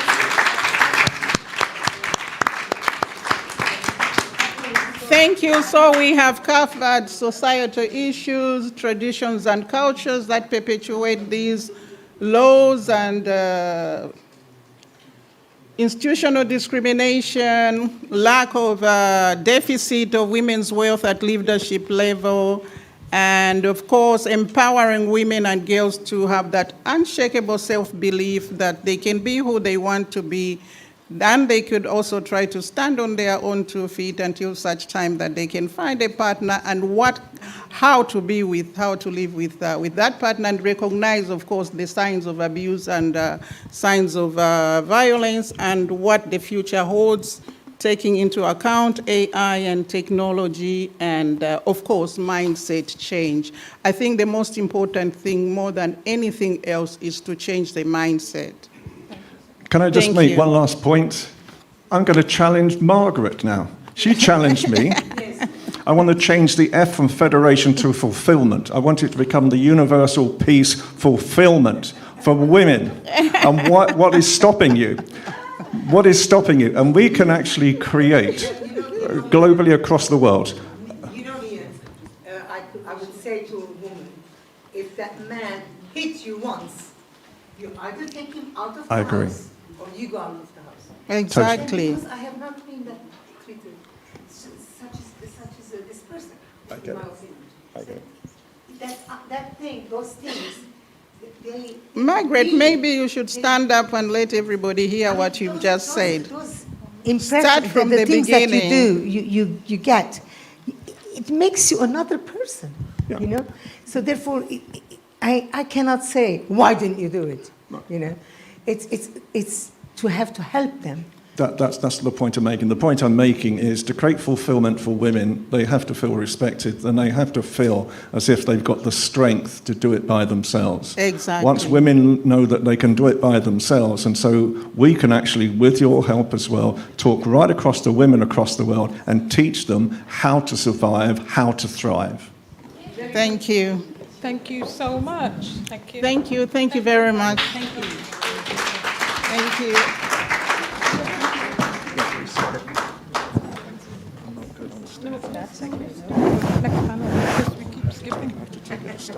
No worries. Look, Maggie is holding somebody. I can do that. Thank you. All right. So next up, thank you so much. Thank you so much. Next up, I am going to call on one of our colleagues, another women's advocate, and it's Hannah Kupoluyi. She is the director and founder of All Women's Network, and I'll get her to tell you more about herself and introduce her panel. I'll just do one thing before this everybody's going. I want to say that you listened when you heard that we're sending letters to our MPs. Now this group, many of you don't know that. So if you want to write a letter to your MP about your kind of anger at having such a high rise in violating women, I want you to write. It doesn't have to be long. It could be short. But if you want to write it, you either send it to Lorna or to me. So if you want to do it, I'll be very, very happy to also, if you need help, we have some, example letters. Okay? Thank you. Just going.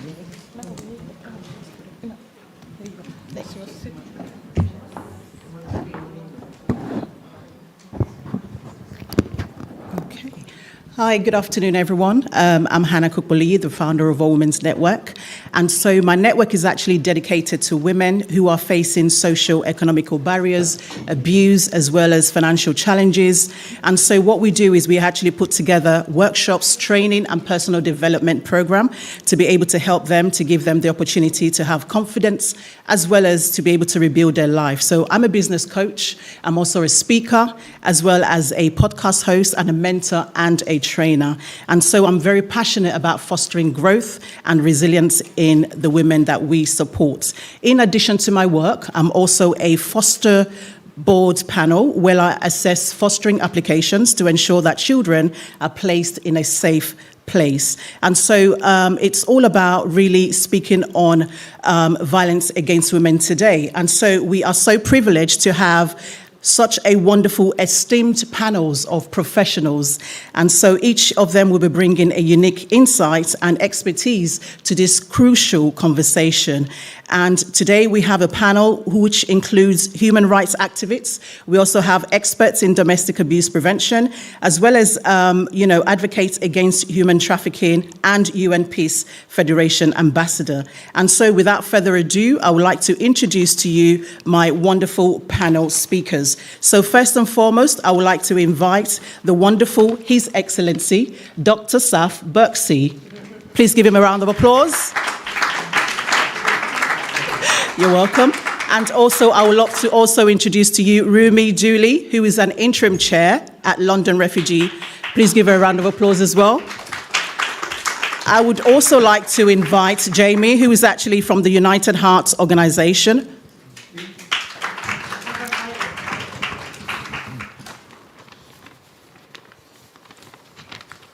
And also to have Muro Corbett-Owen to join us, as well as Ada Gatami and Aria to join us on the stage. Please give them a round of applause.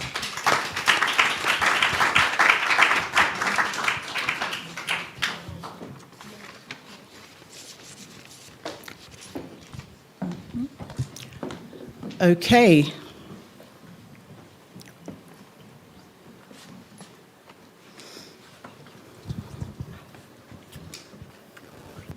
Thank you to all our panelists. They all look fabulous and they all look great, don't they? They deserve another round of applause. So, are you all comfortable to be able to share a lot of knowledge today? Yeah? Good to go. Excellent. And so let's kickstart.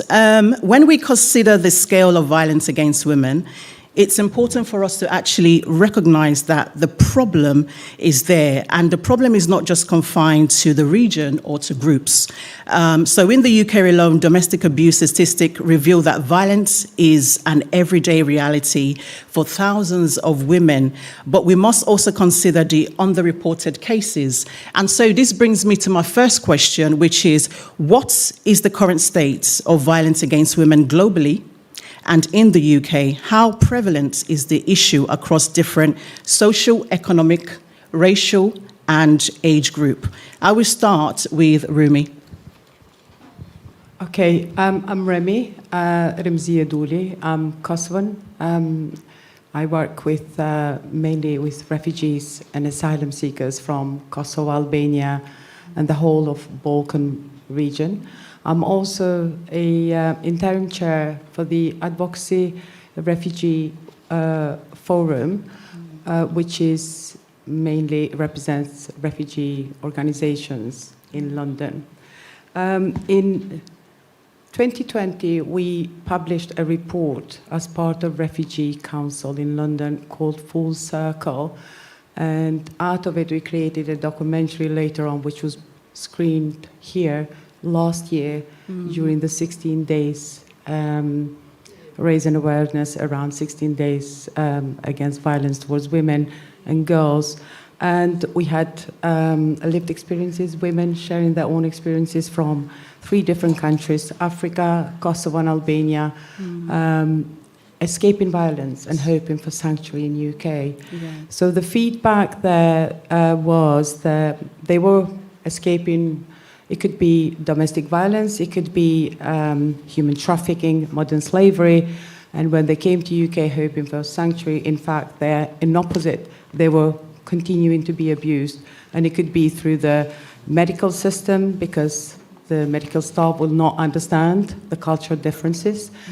They will not understand the challenges that someone experiencing human trafficking and modern slavery and the signs. Yeah. And then, of course, the language barriers as well, and etc. But mostly housing, for example, for these victims to create that trust, it takes a long time, and the immigration has a tendency to move service users, clients, so often, so they fail to create that trust and relationships. And then, furthermore, kids. So you ask about the prevalence of domestic violence. Yes. In Albania, for example, everywhere, like in UK, 1 in 4 women, they are experiencing domestic violence. These are the current figures here. Yes. In Albania, every 3rd woman experiences domestic violence. No surprise that in UK, most refugees are filled in with Albanian women. Someone else from Asian community was speaking earlier. It's exactly the same. The culture, you cannot escape culture. It's not appropriate. I didn't come here to talk about myself, my life, but I represent community. I am a face of community, and I was 10, 15 years ago, and my ex-partner used that to belittle me. And the community, funny enough, they trust men more than women.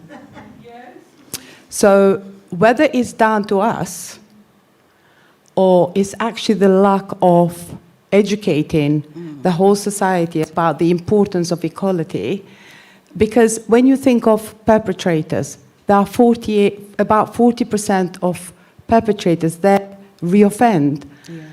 And the reason is because we're allowing them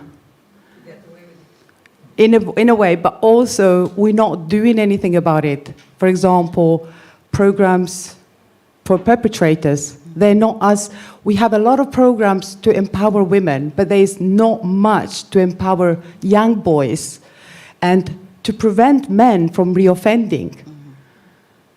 I know in Kosovo we only started recently delivering programs to offenders, perpetrators, but that didn't exist before. And this is just this year. And when we think how many women, they've been killed there over and over. And then, of course, we have the issue of the sexual violence during the war as well, which is another thing, which I don't want to go into it. But in general, there's a lot we need to do. There's so much we have to do, and we can also do. And the only way we can do it, there's no men and women. I think in partnership, we need to do it together. Because when we look at violence, it doesn't just come out of nothing. So we need to start from family, educating ourselves as parents, the importance of parenting and positive discipline. Because those perpetrators, they have a beginning somewhere. Nobody teaches their child to beat women, or teaches the child male, or child female to beat a man. Nobody does that, but we show it by acting that way. So we need to think about modeling, we need to think about positive discipline, we need to think about what is creating these perpetrators. How can we stop this violence? And then media, someone else was talking about media and exposure to media, video games, drugs, alcohol, everything that our children are exposed today. So we can't just look at it as a fault, one gender against the other. We're not in the war here. We need together to work in such a way so we bring up healthy children free of violence. And I'm going to leave it there. Thanks. Yeah, thank you so much. That was definitely a full answer. So I wanted to basically definitely just point out some things that you've actually talked about. So in the UK, domestic abuse incidents are reported every minute, but these numbers may not reflect the full picture as many cases go unreported. And so it's important what you've said about education, educating our children, educating the schools, educating our boys and also our girls as well, and even the perpetrators. These are very crucial. So thank you so much for covering that for us. And so this actually allows me to move on to my next question, and this is around human rights activists, and we do have human rights activists in our panelists today. And so from human rights perspective, the most significant barrier to ending violence against women is often the disparity between international law and its implementation on the ground. And so to effectively bridge the gap between global frameworks and local realities, we need more collaboration. And I think from the first panel, we've actually touched on collaboration, cross-collaboration, because you can't do it yourself if you're going through domestic abuse. You need a good collaboration. And so we need more collaborative efforts that involve communities and government. And so my question is, from human rights perspective, what are the biggest global challenges in ending violence against women, and how can international frameworks better support local efforts?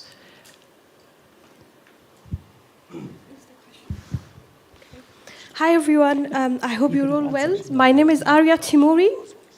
I'm an advocate at Paiwan Afghan Association. We help refugees with mental health issues, advocacy and immigration-related services. We actually serve all citizens of London, including refugees, migrants, and asylum seekers.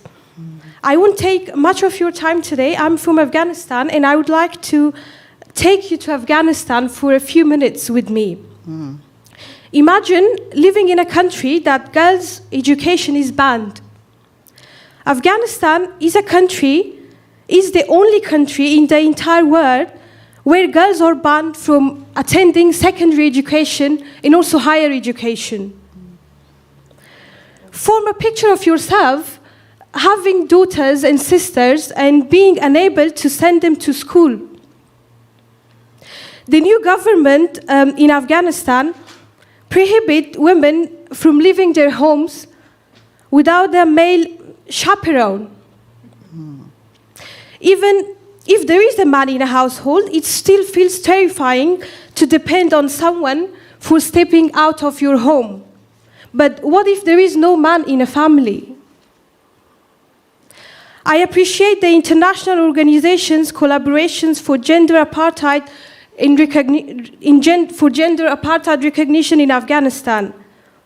On October 4, 2024, the European Court of Justice ruled that gender and nationality alone are sufficient for an Afghan woman to be granted asylum.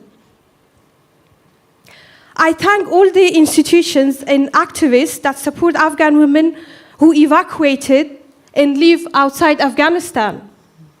But what about many women who are still in Afghanistan and they will be there for the rest of their lives? I am concerned, and everyone should be. I think no one is free until we are all free. And I will get back to your question. I think we should start from ourselves. Everyone should feel responsible towards supporting women. We shouldn't, like most of the time, we put on an organization, on police, on a social worker to support women. I think we should start from ourselves. It's like in a society like UK, we should start like from ourselves. But in a society like Afghanistan, we should put pressure on the government of Afghanistan. And it's only possible by international organization support, I think. Yeah, thank you. Thank you so much. Thank you. And I think you're definitely right. It's about sort of supporting local efforts and also making sure that we are strong enough to be able to push for international accountability. I saw your hand up. Yeah. I think I will stand out.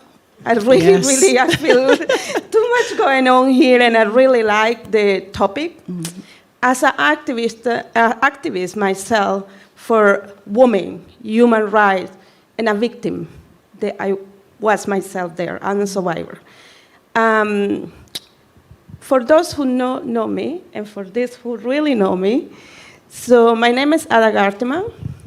I am a person who I think and believe in myself, that I can be a better person, and I can do a lot to serve other peoples around the world in my community, but I start to love myself, to be able to love my daughter, and forgive this guy who really tried to believe that I was nobody, because I couldn't speak English properly, because every time I was going to the school, he always told me the words they teach me was wrong, and he tried to teach me different English. So then eventually I was like, continue speaking Spanish, English, and I still thinking in that way. So, but it didn't stop me to believe in myself. It didn't stop me until now we can end the violence against women, girls, and the whole world. Yes. And today, I want to tell you that since 2020, I'm dedicating every single day to learn myself perfectly as a leader, because I want to teach my daughter how much she can do herself for his country, for her country, but for other women who are suffering around the world, like Asia, Afghanistan, and Latin America. Women over there, they don't have choice because they don't have money. We all know violence starts for money. When I moved here, I was bring my money because I become from wealthy family. My problem was no money. My problem was no education. My problem was no English, because I can speak any language if I want to. My problem, no one told me that someone can gaslight me. My mother never teach me that guys can be very manipulating. They not tell me any signal when someone can use you, abuse you in the same way. If we all together teach every single girl, every single woman next to us, and to our boy, how the manipulation, violence work in the workplace, around politicians, around church religions, around our communities leaders, around the music leaders, around any single corner that we can touch, step by step. Even in our own bed, someone can abuse you because they can tell us they love us and they can put us drugs. Because drugs now they giving like a piece of bread. So who can stop that?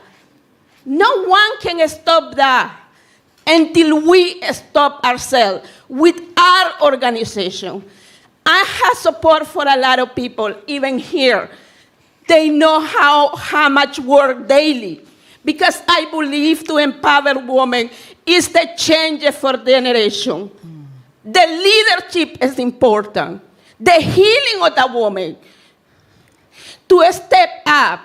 To know how she can make her money. That she know her value. She can stand with a woman. She cannot be bought for little job title as a director. And tomorrow when they using her in the workplace, they threw it away. But the time happened until she got there, and this one, the abuser abused 1,000 women behind her. Thank you very much. Thank you. Thank you so much. I can see the passion inside of you. And it just goes to show that there is so much for us to do as women and men within the comfort of our home. We've got the cultural differences, we've got different types of values and what we believe, and sometimes this plays a major role in domestic abuse. And we've just heard firsthand of how painful it is for her to go through so many experiences in her life. And also, we have to educate our children. We really need to tell them what is right, what they can accept, and what they can't accept. And so it's really crucial for us that when we leave here today, some of the takeaway is, am I educating my child? Am I educating my girl child? Does she understand what is wrong? Does my son understand what he or she should not do? So these are very important. Thank you so much for sharing that. Jamie, I see you want to speak on that as well. Yes, please. We Asperger's tend to think outside of the box. Sometimes the answer is outside of the question. So we are quoting the Human Rights Declaration. Yes, it is a beautiful poem. Don't quote me in the numbers because I did study this 30 years ago. But by that time, out of 210 countries, 180, as far as I remember, I guess now more, signed the declaration, the poem, nothing else. But it also has the statutes. And only around 100 countries signing the statutes that are not even legally binding. And the main countries that pull this Human Rights Declaration, they didn't sign it. United States, NATO countries to go short. Now, the declaration is a will, empty will, that it doesn't matter the question how we can globally put that effort locally, because it was not intended to protect human rights, human beings. As far as I remember, Article 13 talks about free of movement. Section 8, if I'm not wrong, talks about the right of every person to come out of their country. And Section B talks about the right of every person to return to their country. They didn't mention Palestinians, I guess. But there is not a Section C saying that a person has the right to come out from their country and enter to other country. No visa needed. Why there's no this a human right? Because the Human Rights Declaration was simply a poem that fits the interests of the ones who won the Second World War, and that's it. So the question is not relevant. I could say it is not valid, because there were not intention at the inception of the human rights to protect human rights. Thank you so much. Thanks for that additional one. Thank you. And so we're going to move on to male allyship. This is something that we've actually touched on. Even Dr. Birksey has already touched on it a little bit more, but I really want to kind of go a little bit more further. As we understand that male allyship is actually a critical opportunity for men, you know, who are often in a position where they can actually directly challenge harmful behavior, or even sometimes to intervene or advocate, you know, it on her behalf. And so to be able to engage men as allies, we need to actually provide them with the tools for them to be able to understand the dynamics of violence and how the role of power and control in gender-based violence. And so my question is, how can, you know, male allyship be part of being there to kind of support us and be part of the conversation? I'll go with you, sir. Thank you, just before I answer that question, I used to work in the prison service as a psychotherapist a few years ago. And I remember my first day when I was asked to see an inmate. This prison was a Category B lifers prison, and it was an inmate in the sex offenders wing. And it was one of the hardest things I've ever had to do. And what got me through it is that whether we like it or not, these inmates who have committed these horrific crimes on women are going to get released. So what got me through that was that if there's a slight little chance, or because of my input could try and stop him reoffending, that's what got me through actually working with these people. But I remember my first day, I went back and I literally washed my hands because he shook my hand, so I was quite disgusted. But it became my job, and I tried to make a difference. And the one thing that was bizarre is that not one of them, and I must have had about 6 or 7 inmates who committed horrific sexual offences on women, not one of them felt they did anything wrong. Not one of them thought they did anything wrong. It was just, I was shocked. And I would ask these kind of open questions, and they still believe that they didn't do anything wrong. So that tells me that there's a problem here. There's a big problem. It's a big psychological problem. People who do these crimes are sick in the head, right? And is it down to lack of education growing up? Is it because they've experienced abuse themselves, which they did, but doesn't make it right? It's all these things. So, incarceration I don't know about, because some of the things I saw happening in that prison was pretty crazy. But I am all for rehabilitation first. So if we can rehabilitate, not condone what's happened, but rehabilitate and see where that gets us, because incarceration doesn't always work. And I was trying to do rehabilitation in the prison, and when they were released, quite a few did come back, so that didn't really work. But it's a difficult one. So yeah, I don't even answer your question, have I? Yeah, so in terms of the alliances, yeah. So basically, I mean, it's basically what I said when I spoke. I think, and Margaret said as well, I think we should have more male communities, more male groups, more males involved in this, okay? Because and I understand what Ian said, women need to stand up and blah, blah, blah. I understand, but sometimes it can be difficult. Okay, so they need the support to stand up. And once they can get that support and get that grounding and get that confidence, they will stand up. But it needs men also to help them stand up, not just other women. And also, potentially, now this might be a controversial comment, but having men who were abusers themselves, who have changed because of rehabilitation, to have them stand up, to have them come out in public, and they will cry because it'll be genuine remorse, and actually say what they did, and apologize, and not only apologize, but actually, so we can learn why did they do what they did? Why were they manipulative? Why were they coercive? Why were they violent? And it is just not physical; it's mental torture as well. And so I think we all coming together, working as a collective, working in communion. That's the only way that we can go forward together. Definitely, thank you for that. Can I just add the importance of men realizing that violence is not the solution? Many reasons, but mostly we all know from our work in the community, the domestic violence leads to high numbers of mental health complications, both to women and men and their children. But furthermore, when I used to work for one of the biggest homelessness charities in central London, majority of our clients were victims of domestic violence. Homelessness is a high risk, and there's many reasons for that. Mostly, unfortunately, it's men who end up being homeless.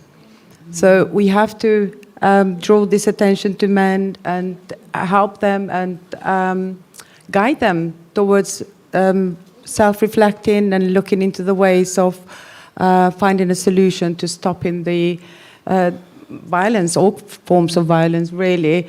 And then furthermore, why it's so important is, for example, UK between 2016 and 17 spent about £66 billion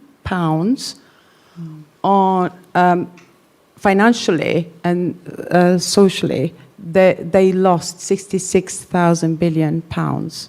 Imagine all that money if it's gone into NHS, into education, into improving our environment, making it greener, and etc. There's so much more we can do if we were to actually put a stop to violence, full stop. And of course, the violence towards women is very important because women have a major role in the family. Women are those that are educating both men and women, future children. We need to empower them. And you were saying, I think earlier there was another question, how we can reinforce laws and policies so we can improve globally the position of women. I think definitely empowerment through economy. So there's so many, you were talking earlier about Africa in general, and I'm looking at my own country right now, a developing country, how much money is being put in making women independent financially. And the numbers have increased quite a bit, especially in the form of owning property, where in the past was about 10 or maybe even less than that. Now it's in a region of 30% owning property, which is something that is only been able to happen recently because of the investments from different global organizations. By empowering women economically in, finding jobs, educating them, of course. Once they are, because when you think of why women are not walking away from a violent relationship, there are 7 attempts before a woman can actually leave a violent relationship. And the reason why there are 7 attempts, it's many, and mostly it's economical or financial dependency. Because whether it's a woman or a man, the perpetrator usually, the first thing will control your finances. So if we educate, first of all, our women about the importance of being financially independent, that is the first step. And then, of course, raising awareness, what is really violence and what violence does, how can we actually stop this, and trust and educate professionals like myself, understanding the different cultures, understand perpetrators differently. Certainly, my parents were brought up in a different culture. They believe, my mom, until she died, she believed that my dad was right. He is the husband, and it's true. Recent studies in my country by UN showed that 37% of women, they agreed the husband could hit them if their dinner was burned. They had the right to beat their woman, their wife, if the dinner was burned. 37, almost half of the women interviewed. So, yeah. Thank you so much. Things are changing, but it's going to take a long time. Yeah. Well, I'm just blown away. To be honest, to be quite honest, to just add to what you've just said, we do need to educate. That is very important. That's one of the most effective way for us to actually engage with male allies through education, awareness, and starting from a young age, from school. You know, I think you mentioned it, Dr. Birksey, before. Yes. I'm going to be quiet now. Yeah, it's okay. One thing I always do with my organization since 2004, it was like have a program for women leadership. But what we teach them is educating themselves, auto-educating, because they already have the education, you know, in the school, but they don't have the education how to know themselves, how they can defend themselves, how they can find the talent they have, they can actually create her own wealthy. So we do these free courses, conference, workshop with my mentor, Dr. Hector Geiger, who is a professor in Harvard and Columbia University, but now he's retired, and he dedicating as a philanthropist to help my organization. And I can see the change. It's not much what we need to do. We can do a little bit, because I don't have a huge financial, the money I put in my organization is what I put myself or Heng or someone who helped. But we can see really working when we believe in leadership. We expertise in critical thinking and also creative leadership. So when we give you to them this workshop to other leaders in the community, we can see the changing in them. So until we have policies placed, until we change the whole economy in the world, we as a leader, we as a person say what we can change for them right now. But I start for myself, educating myself more so I can teach more. Thank you. Thank you so much. Just to mention in terms of financial independency, in Canada, they started this, how is it called, universal salary. And the first effect is divorce. Yeah, there you are. Thank you. Another thing in UK, there's still a wage gap as well. So we're talking about developing countries, but in UK is a huge wage gap. So, I mean, there's no point us advocating for our own original countries when we actually live in a democratic, rich country, and we get paid a lot less than men. I'm going to just take this opportunity to promote a little bit of my organization. So we work with refugees and asylum seekers. We're based in Westbourne Park, and we help mostly women that escape all forms of violence. It could be modern slavery, it could be human trafficking, and it could be domestic violence in migrants, especially.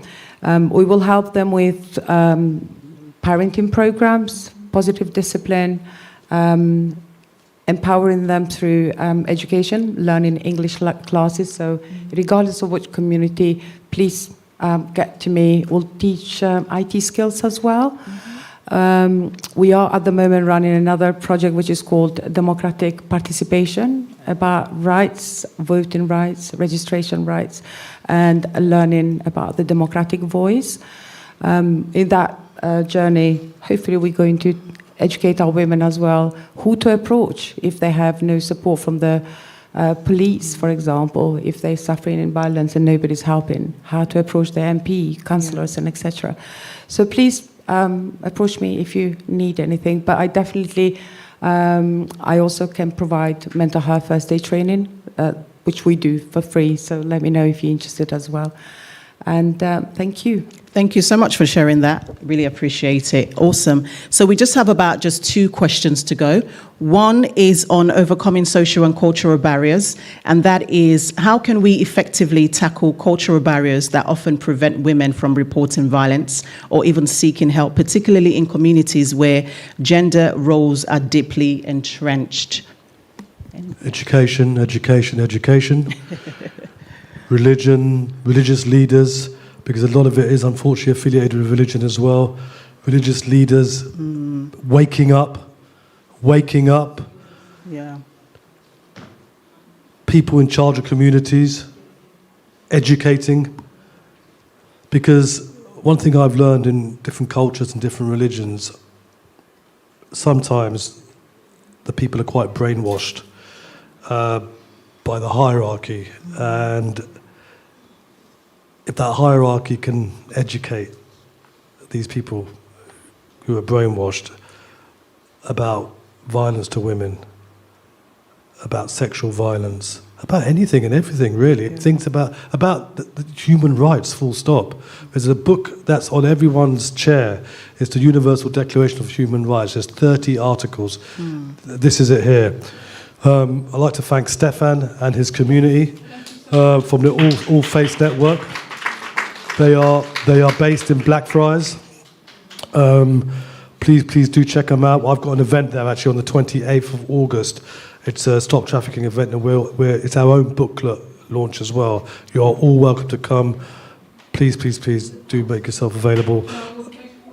Yeah, Lorna will give the information. So, yeah, cultural norms, religious norms, it all has to be dispelled when it comes to violating or violation of human rights. And religious leaders and people who are leaders in communities, politicians, teachers, education from all these people is the way forward, because we cannot have our next generation grow up and keep on doing the same thing. Yeah, thank you. I think you said it all, basically. I just wanted to probably add a little bit why some of the victims don't come forward. Sometimes it's also embarrassment. Honestly, it is embarrassing to admit that you're being abused by the love of your life, by the person that you actually trusted them. Sometimes violence doesn't start from the first day, it starts much later on. And there are many elements to it. The man might have been exposed to something that some perpetrators, they're born, or they actually, from the beginning, their purpose is to perpetrate, to actually commit crime or to hurt the person, the woman. But sometimes the perpetrators sort of build up that anger because of things happening in their life. It could be their mental health, it could be their loss, it could be losing their manhood. Anything could happen and cause that might lead to the violence towards the women. And I've seen women that actually took them so long to come to the terms, to accept the fact that, you know what, actually my love, it's hurting me, and I need to do something about it. So compassion, understanding, empathy, and time is very important in these cases. But much more, very important to remember, if it happens to anyone, guys, kids are very important. And remember that 20% of children in UK that are being brought up in families with a DV perpetrator. So if we don't care about ourselves, at least let's care about the future generation. Do it for our own kids. Do something about it. And if you don't want to share information with anyone, you don't want to approach organizations such as ours, there is an app called, sorry, I had it here all along, that we used to use in an organization that I used to work. It's called Bright Sky. So if you go into the apps right now, it's a mobile free app. You can download that and you can share that with any of your friends, members of the community, for free. There's a lot of information in there. Thank you. Yeah, excellent. So just one more. In Spain, they have a saying that I will try to translate it. It would be something like, we have been breastfeeding. Talking about culture. I have a client that she was being mistreated, beaten up by her partner. They never got married. They have 2 children. When talking to her mom was saying that is all right. She shouldn't take any action because that's normal. At least as she grew up back in the farms in Spain. Talking to her, pointing out that she's being abused, she started to rise up. But unfortunately for her, she has settled status, so no immigration issues, but she has no education, no university, and her partner is a wealthy person having a house in Notting Hill, one street down the station, very posh house, and he claimed he is a pro. She is useless, she is nothing, she is rubbish with these words. Yeah. She told me all of that crying. After 2 months of patience and passion to take action, one day we were talking about her situation, and when claim again that he is a pro, he will crush her, he will deport her, he will stay in the house, keep the children, and she will be evicted, and so on. And I said, no, under the law, it's not that possible, it's not that easy. Yeah, but he's very rich and he has connections. Yeah, but this is not Spain and it's not Peru. So sometimes something might happen, okay, but if you have a good defense, if you have a good advice, you could fight back. And one day, when again she said, he is a pro, and I said to her, he will fall as a pro. She laughed. She laughed, grabbed the phone, called the police. Thank you so much for sharing that. And thank you to all our incredible panelists. That's the last question for this panel. And, it's really important for us to continue the conversation. And your insights and your expertise has been very much valuable in shedding a light into the complexities of violence against women, and for us to step into ways for us to find different solutions to many of the problems that we've discussed today. And so some of the key takeaways that we've been able to address is been that we've talked about prevention through education. We talked about education quite a lot, which is about investing in early education to teach the young people about gender equality, consent, and healthy relationship, especially schools and communities where we can actually implement those programs that would challenge the harmful gender stereotypes and also promote respect and empathy. Also, we talked about male allyship. Amazing, you're going to be starting a group, is that right, for male? I think so. Fantastic. That deserves a round of applause, definitely. And so, part of supporting male allyship is about encouraging men to become more active allies in the fight against violence, about educating themselves and also being able to challenge toxic masculinity and also intervene when they witness abuse behavior. Another key takeaway, it's about really expanding support services for survivors, which is about ensuring that survivors of violence have access to comprehensive support service, including emergency shelters, housing, counselling, and also financial aid and legal assistance. And so thank you so much to all our panelists. Please put your hands together, ladies and gentlemen. And now we're going to open the floor for some questions. Okay, so I think we've covered quite a lot today. And thank you so much, guys, for listening. A pleasure.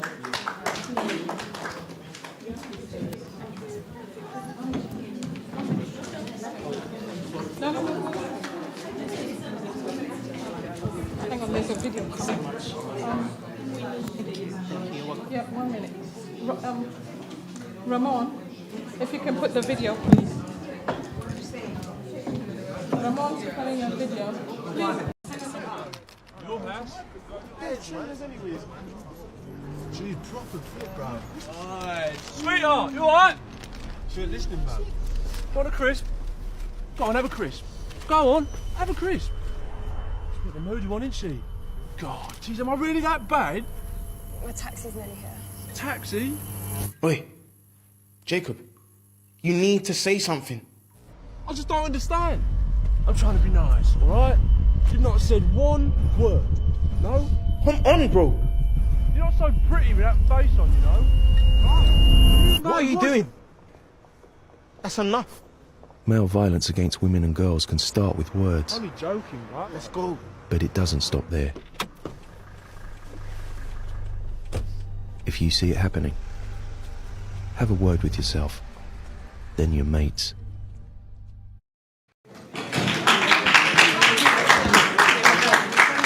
Thank you.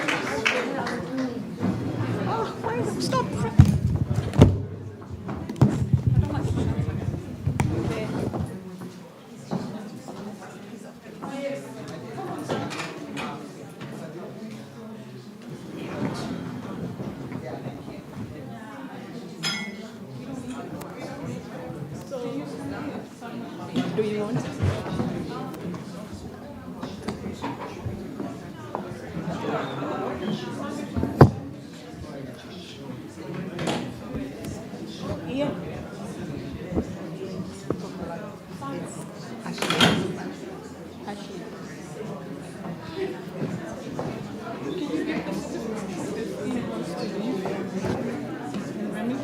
Okay.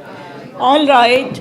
So we have two very important people. We want to hear from them. But I think three of our speakers want to leave early. So we are going to call them on the stage. Please, Lorna, come, and Margaret, come to give them certificates. Two men. Yeah, but we need the people that want to leave. We don't want them to go without the speakers, without the whatever. Well, you could give them. Yeah, that's what she's doing. She just wants to acknowledge them. Yes, before they leave. Before they take off. I mean, who's going to take off? Ian's going. Saf's going. Okay. So that's why we want to do that. Go ahead and do that. Go ahead. Go ahead. No, please, we don't want you to leave yet. We're not going to know whether we're staying. You are staying, definitely. Okay, you need to come upstairs. You need to get It's all right. Ian.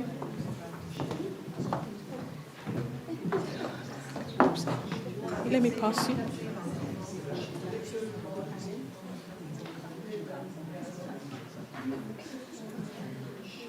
Yeah. You're standing by the mic.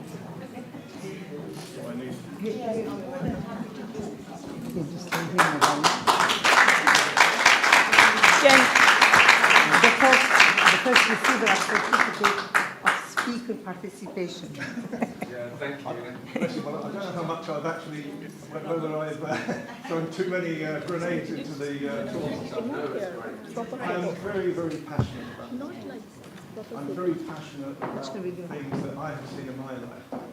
I'm very passionate about doing have to change, and I help change. I don't just talk about it, I action it every single day. And I'm very proud to be here this afternoon and look at all these wonderful women. I look at these incredible men as well, don't get me wrong. For me, men, yes, I think have the opportunity to change women's lives. That's what I do. Thank you.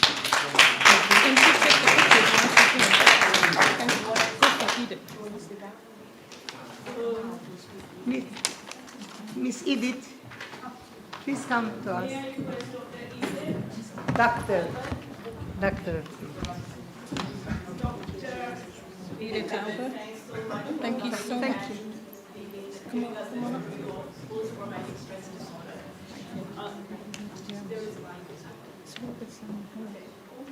Thank you very much. Thank you so much.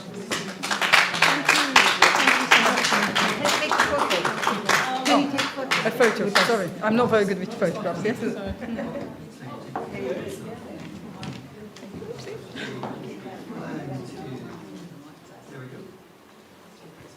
Thank you so much. Charlene's gone. Next we have His Excellency Dr. Saf Boxy. You should have left the court on.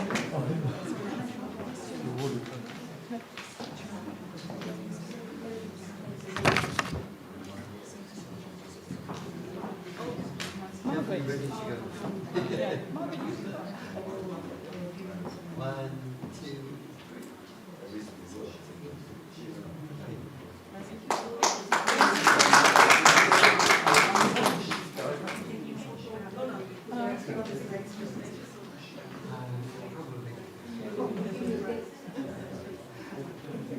Oh, Rhona. That's all right. And we've got Nancy. Nancy.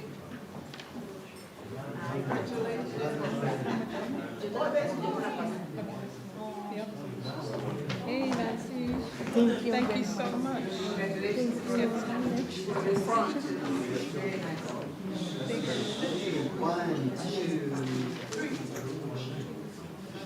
Thank you. Hang on, one more. Hang on. We've got James. James, come on.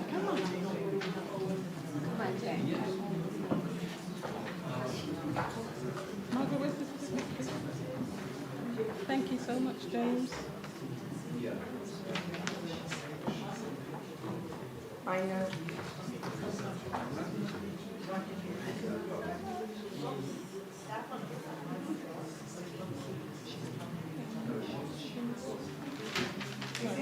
Hang on, no, we've got to give Stefan. Stefan.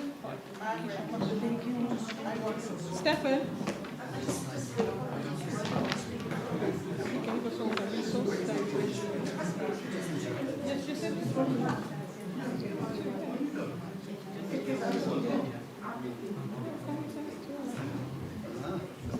Hey, Steph.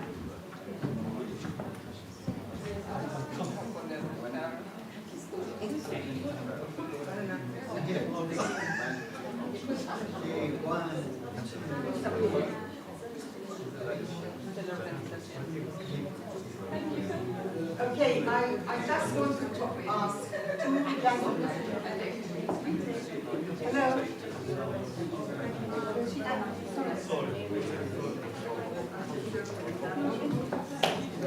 Excuse me, I want to invite two gentlemen, 1 minute each, to say how they felt. They're two very important gentlemen, I know. First, Mr. Henry Tia Kobaka. From Senegal. Okay.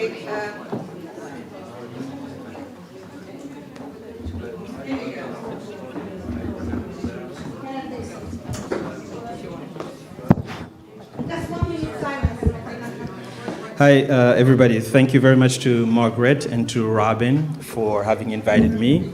I am a journalist, originally from Senegal in West Africa.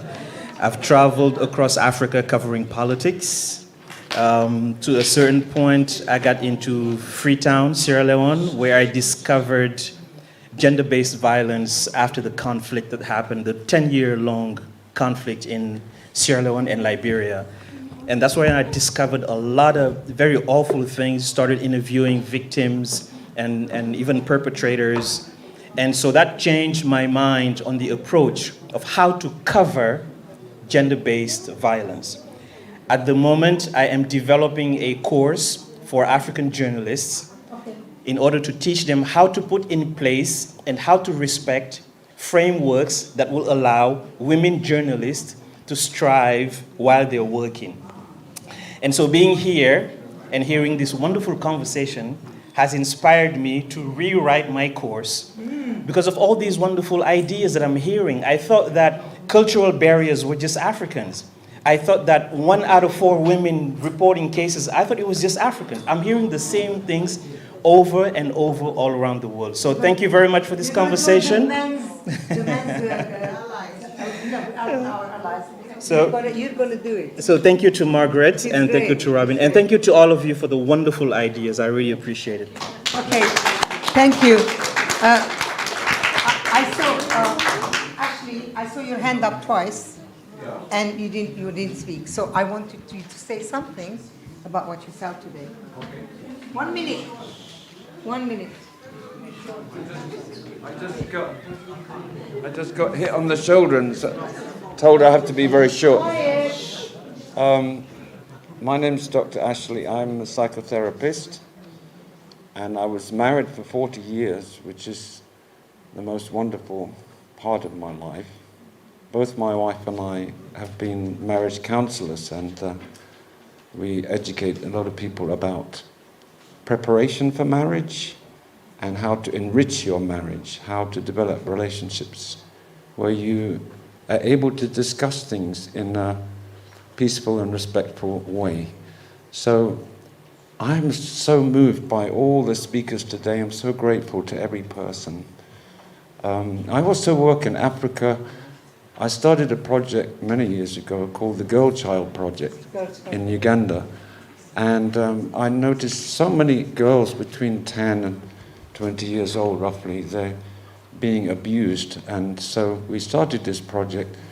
And through that project, I realized how important is education about values. and how transformative it is for a girl and a boy also. I was also involved with an abstinence program which was focused mainly on the boys as well. But just the simple understanding that your value comes from God and that your body is the temple of God's Spirit. Even such a simple thing like that is really transforming the lives of young men and women in that country. And even we were taking that curriculum, that program into the prisons as well. So many, many men who were perpetrators in the prison, He's going to be one of the speakers they of were the really just in tears and repenting when they heard that message about, that they are actually, we are all sons and daughters of the one God. No matter what religion we are, it doesn't matter. But those values, I think, that's the one thing I didn't hear so much about today, which I think is very, very important. To understand what is a human being in the first place. A human being is a child of God, and therefore every human being has an intrinsic value, an eternal value, and it is your soul that is precious and eternal, it's indestructible. And that education is very, very important. So thank you for all the speakers and everyone being here. So precious. Let's work together. Yeah. Everybody come here now. We're going to take a picture. Thank you, Ashley. Huh?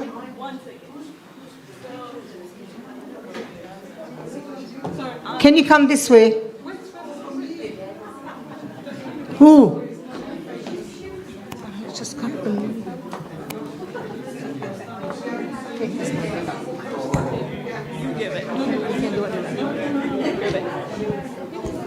No, please. Okay, one more certificate for our lovely Dr. Justina and Margaret. Can you please go on the stage? We are going to present certificate of participation for supporting us. Simon, quickly. Sorry, excuse me, please. Can we have a seat? Okay. Okay. 1, 2, 3. 1, 2, 3. Can I please request Hannah, please come on the stage and receive your certificate. Hannah? We need a picture, yes. It's the last one. I have to follow my 1,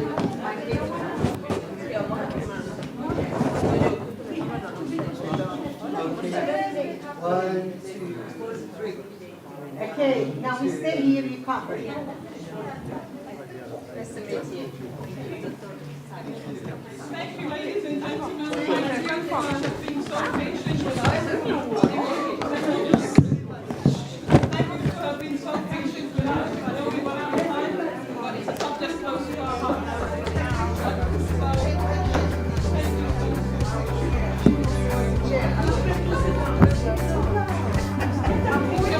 Please come up and have a group photo.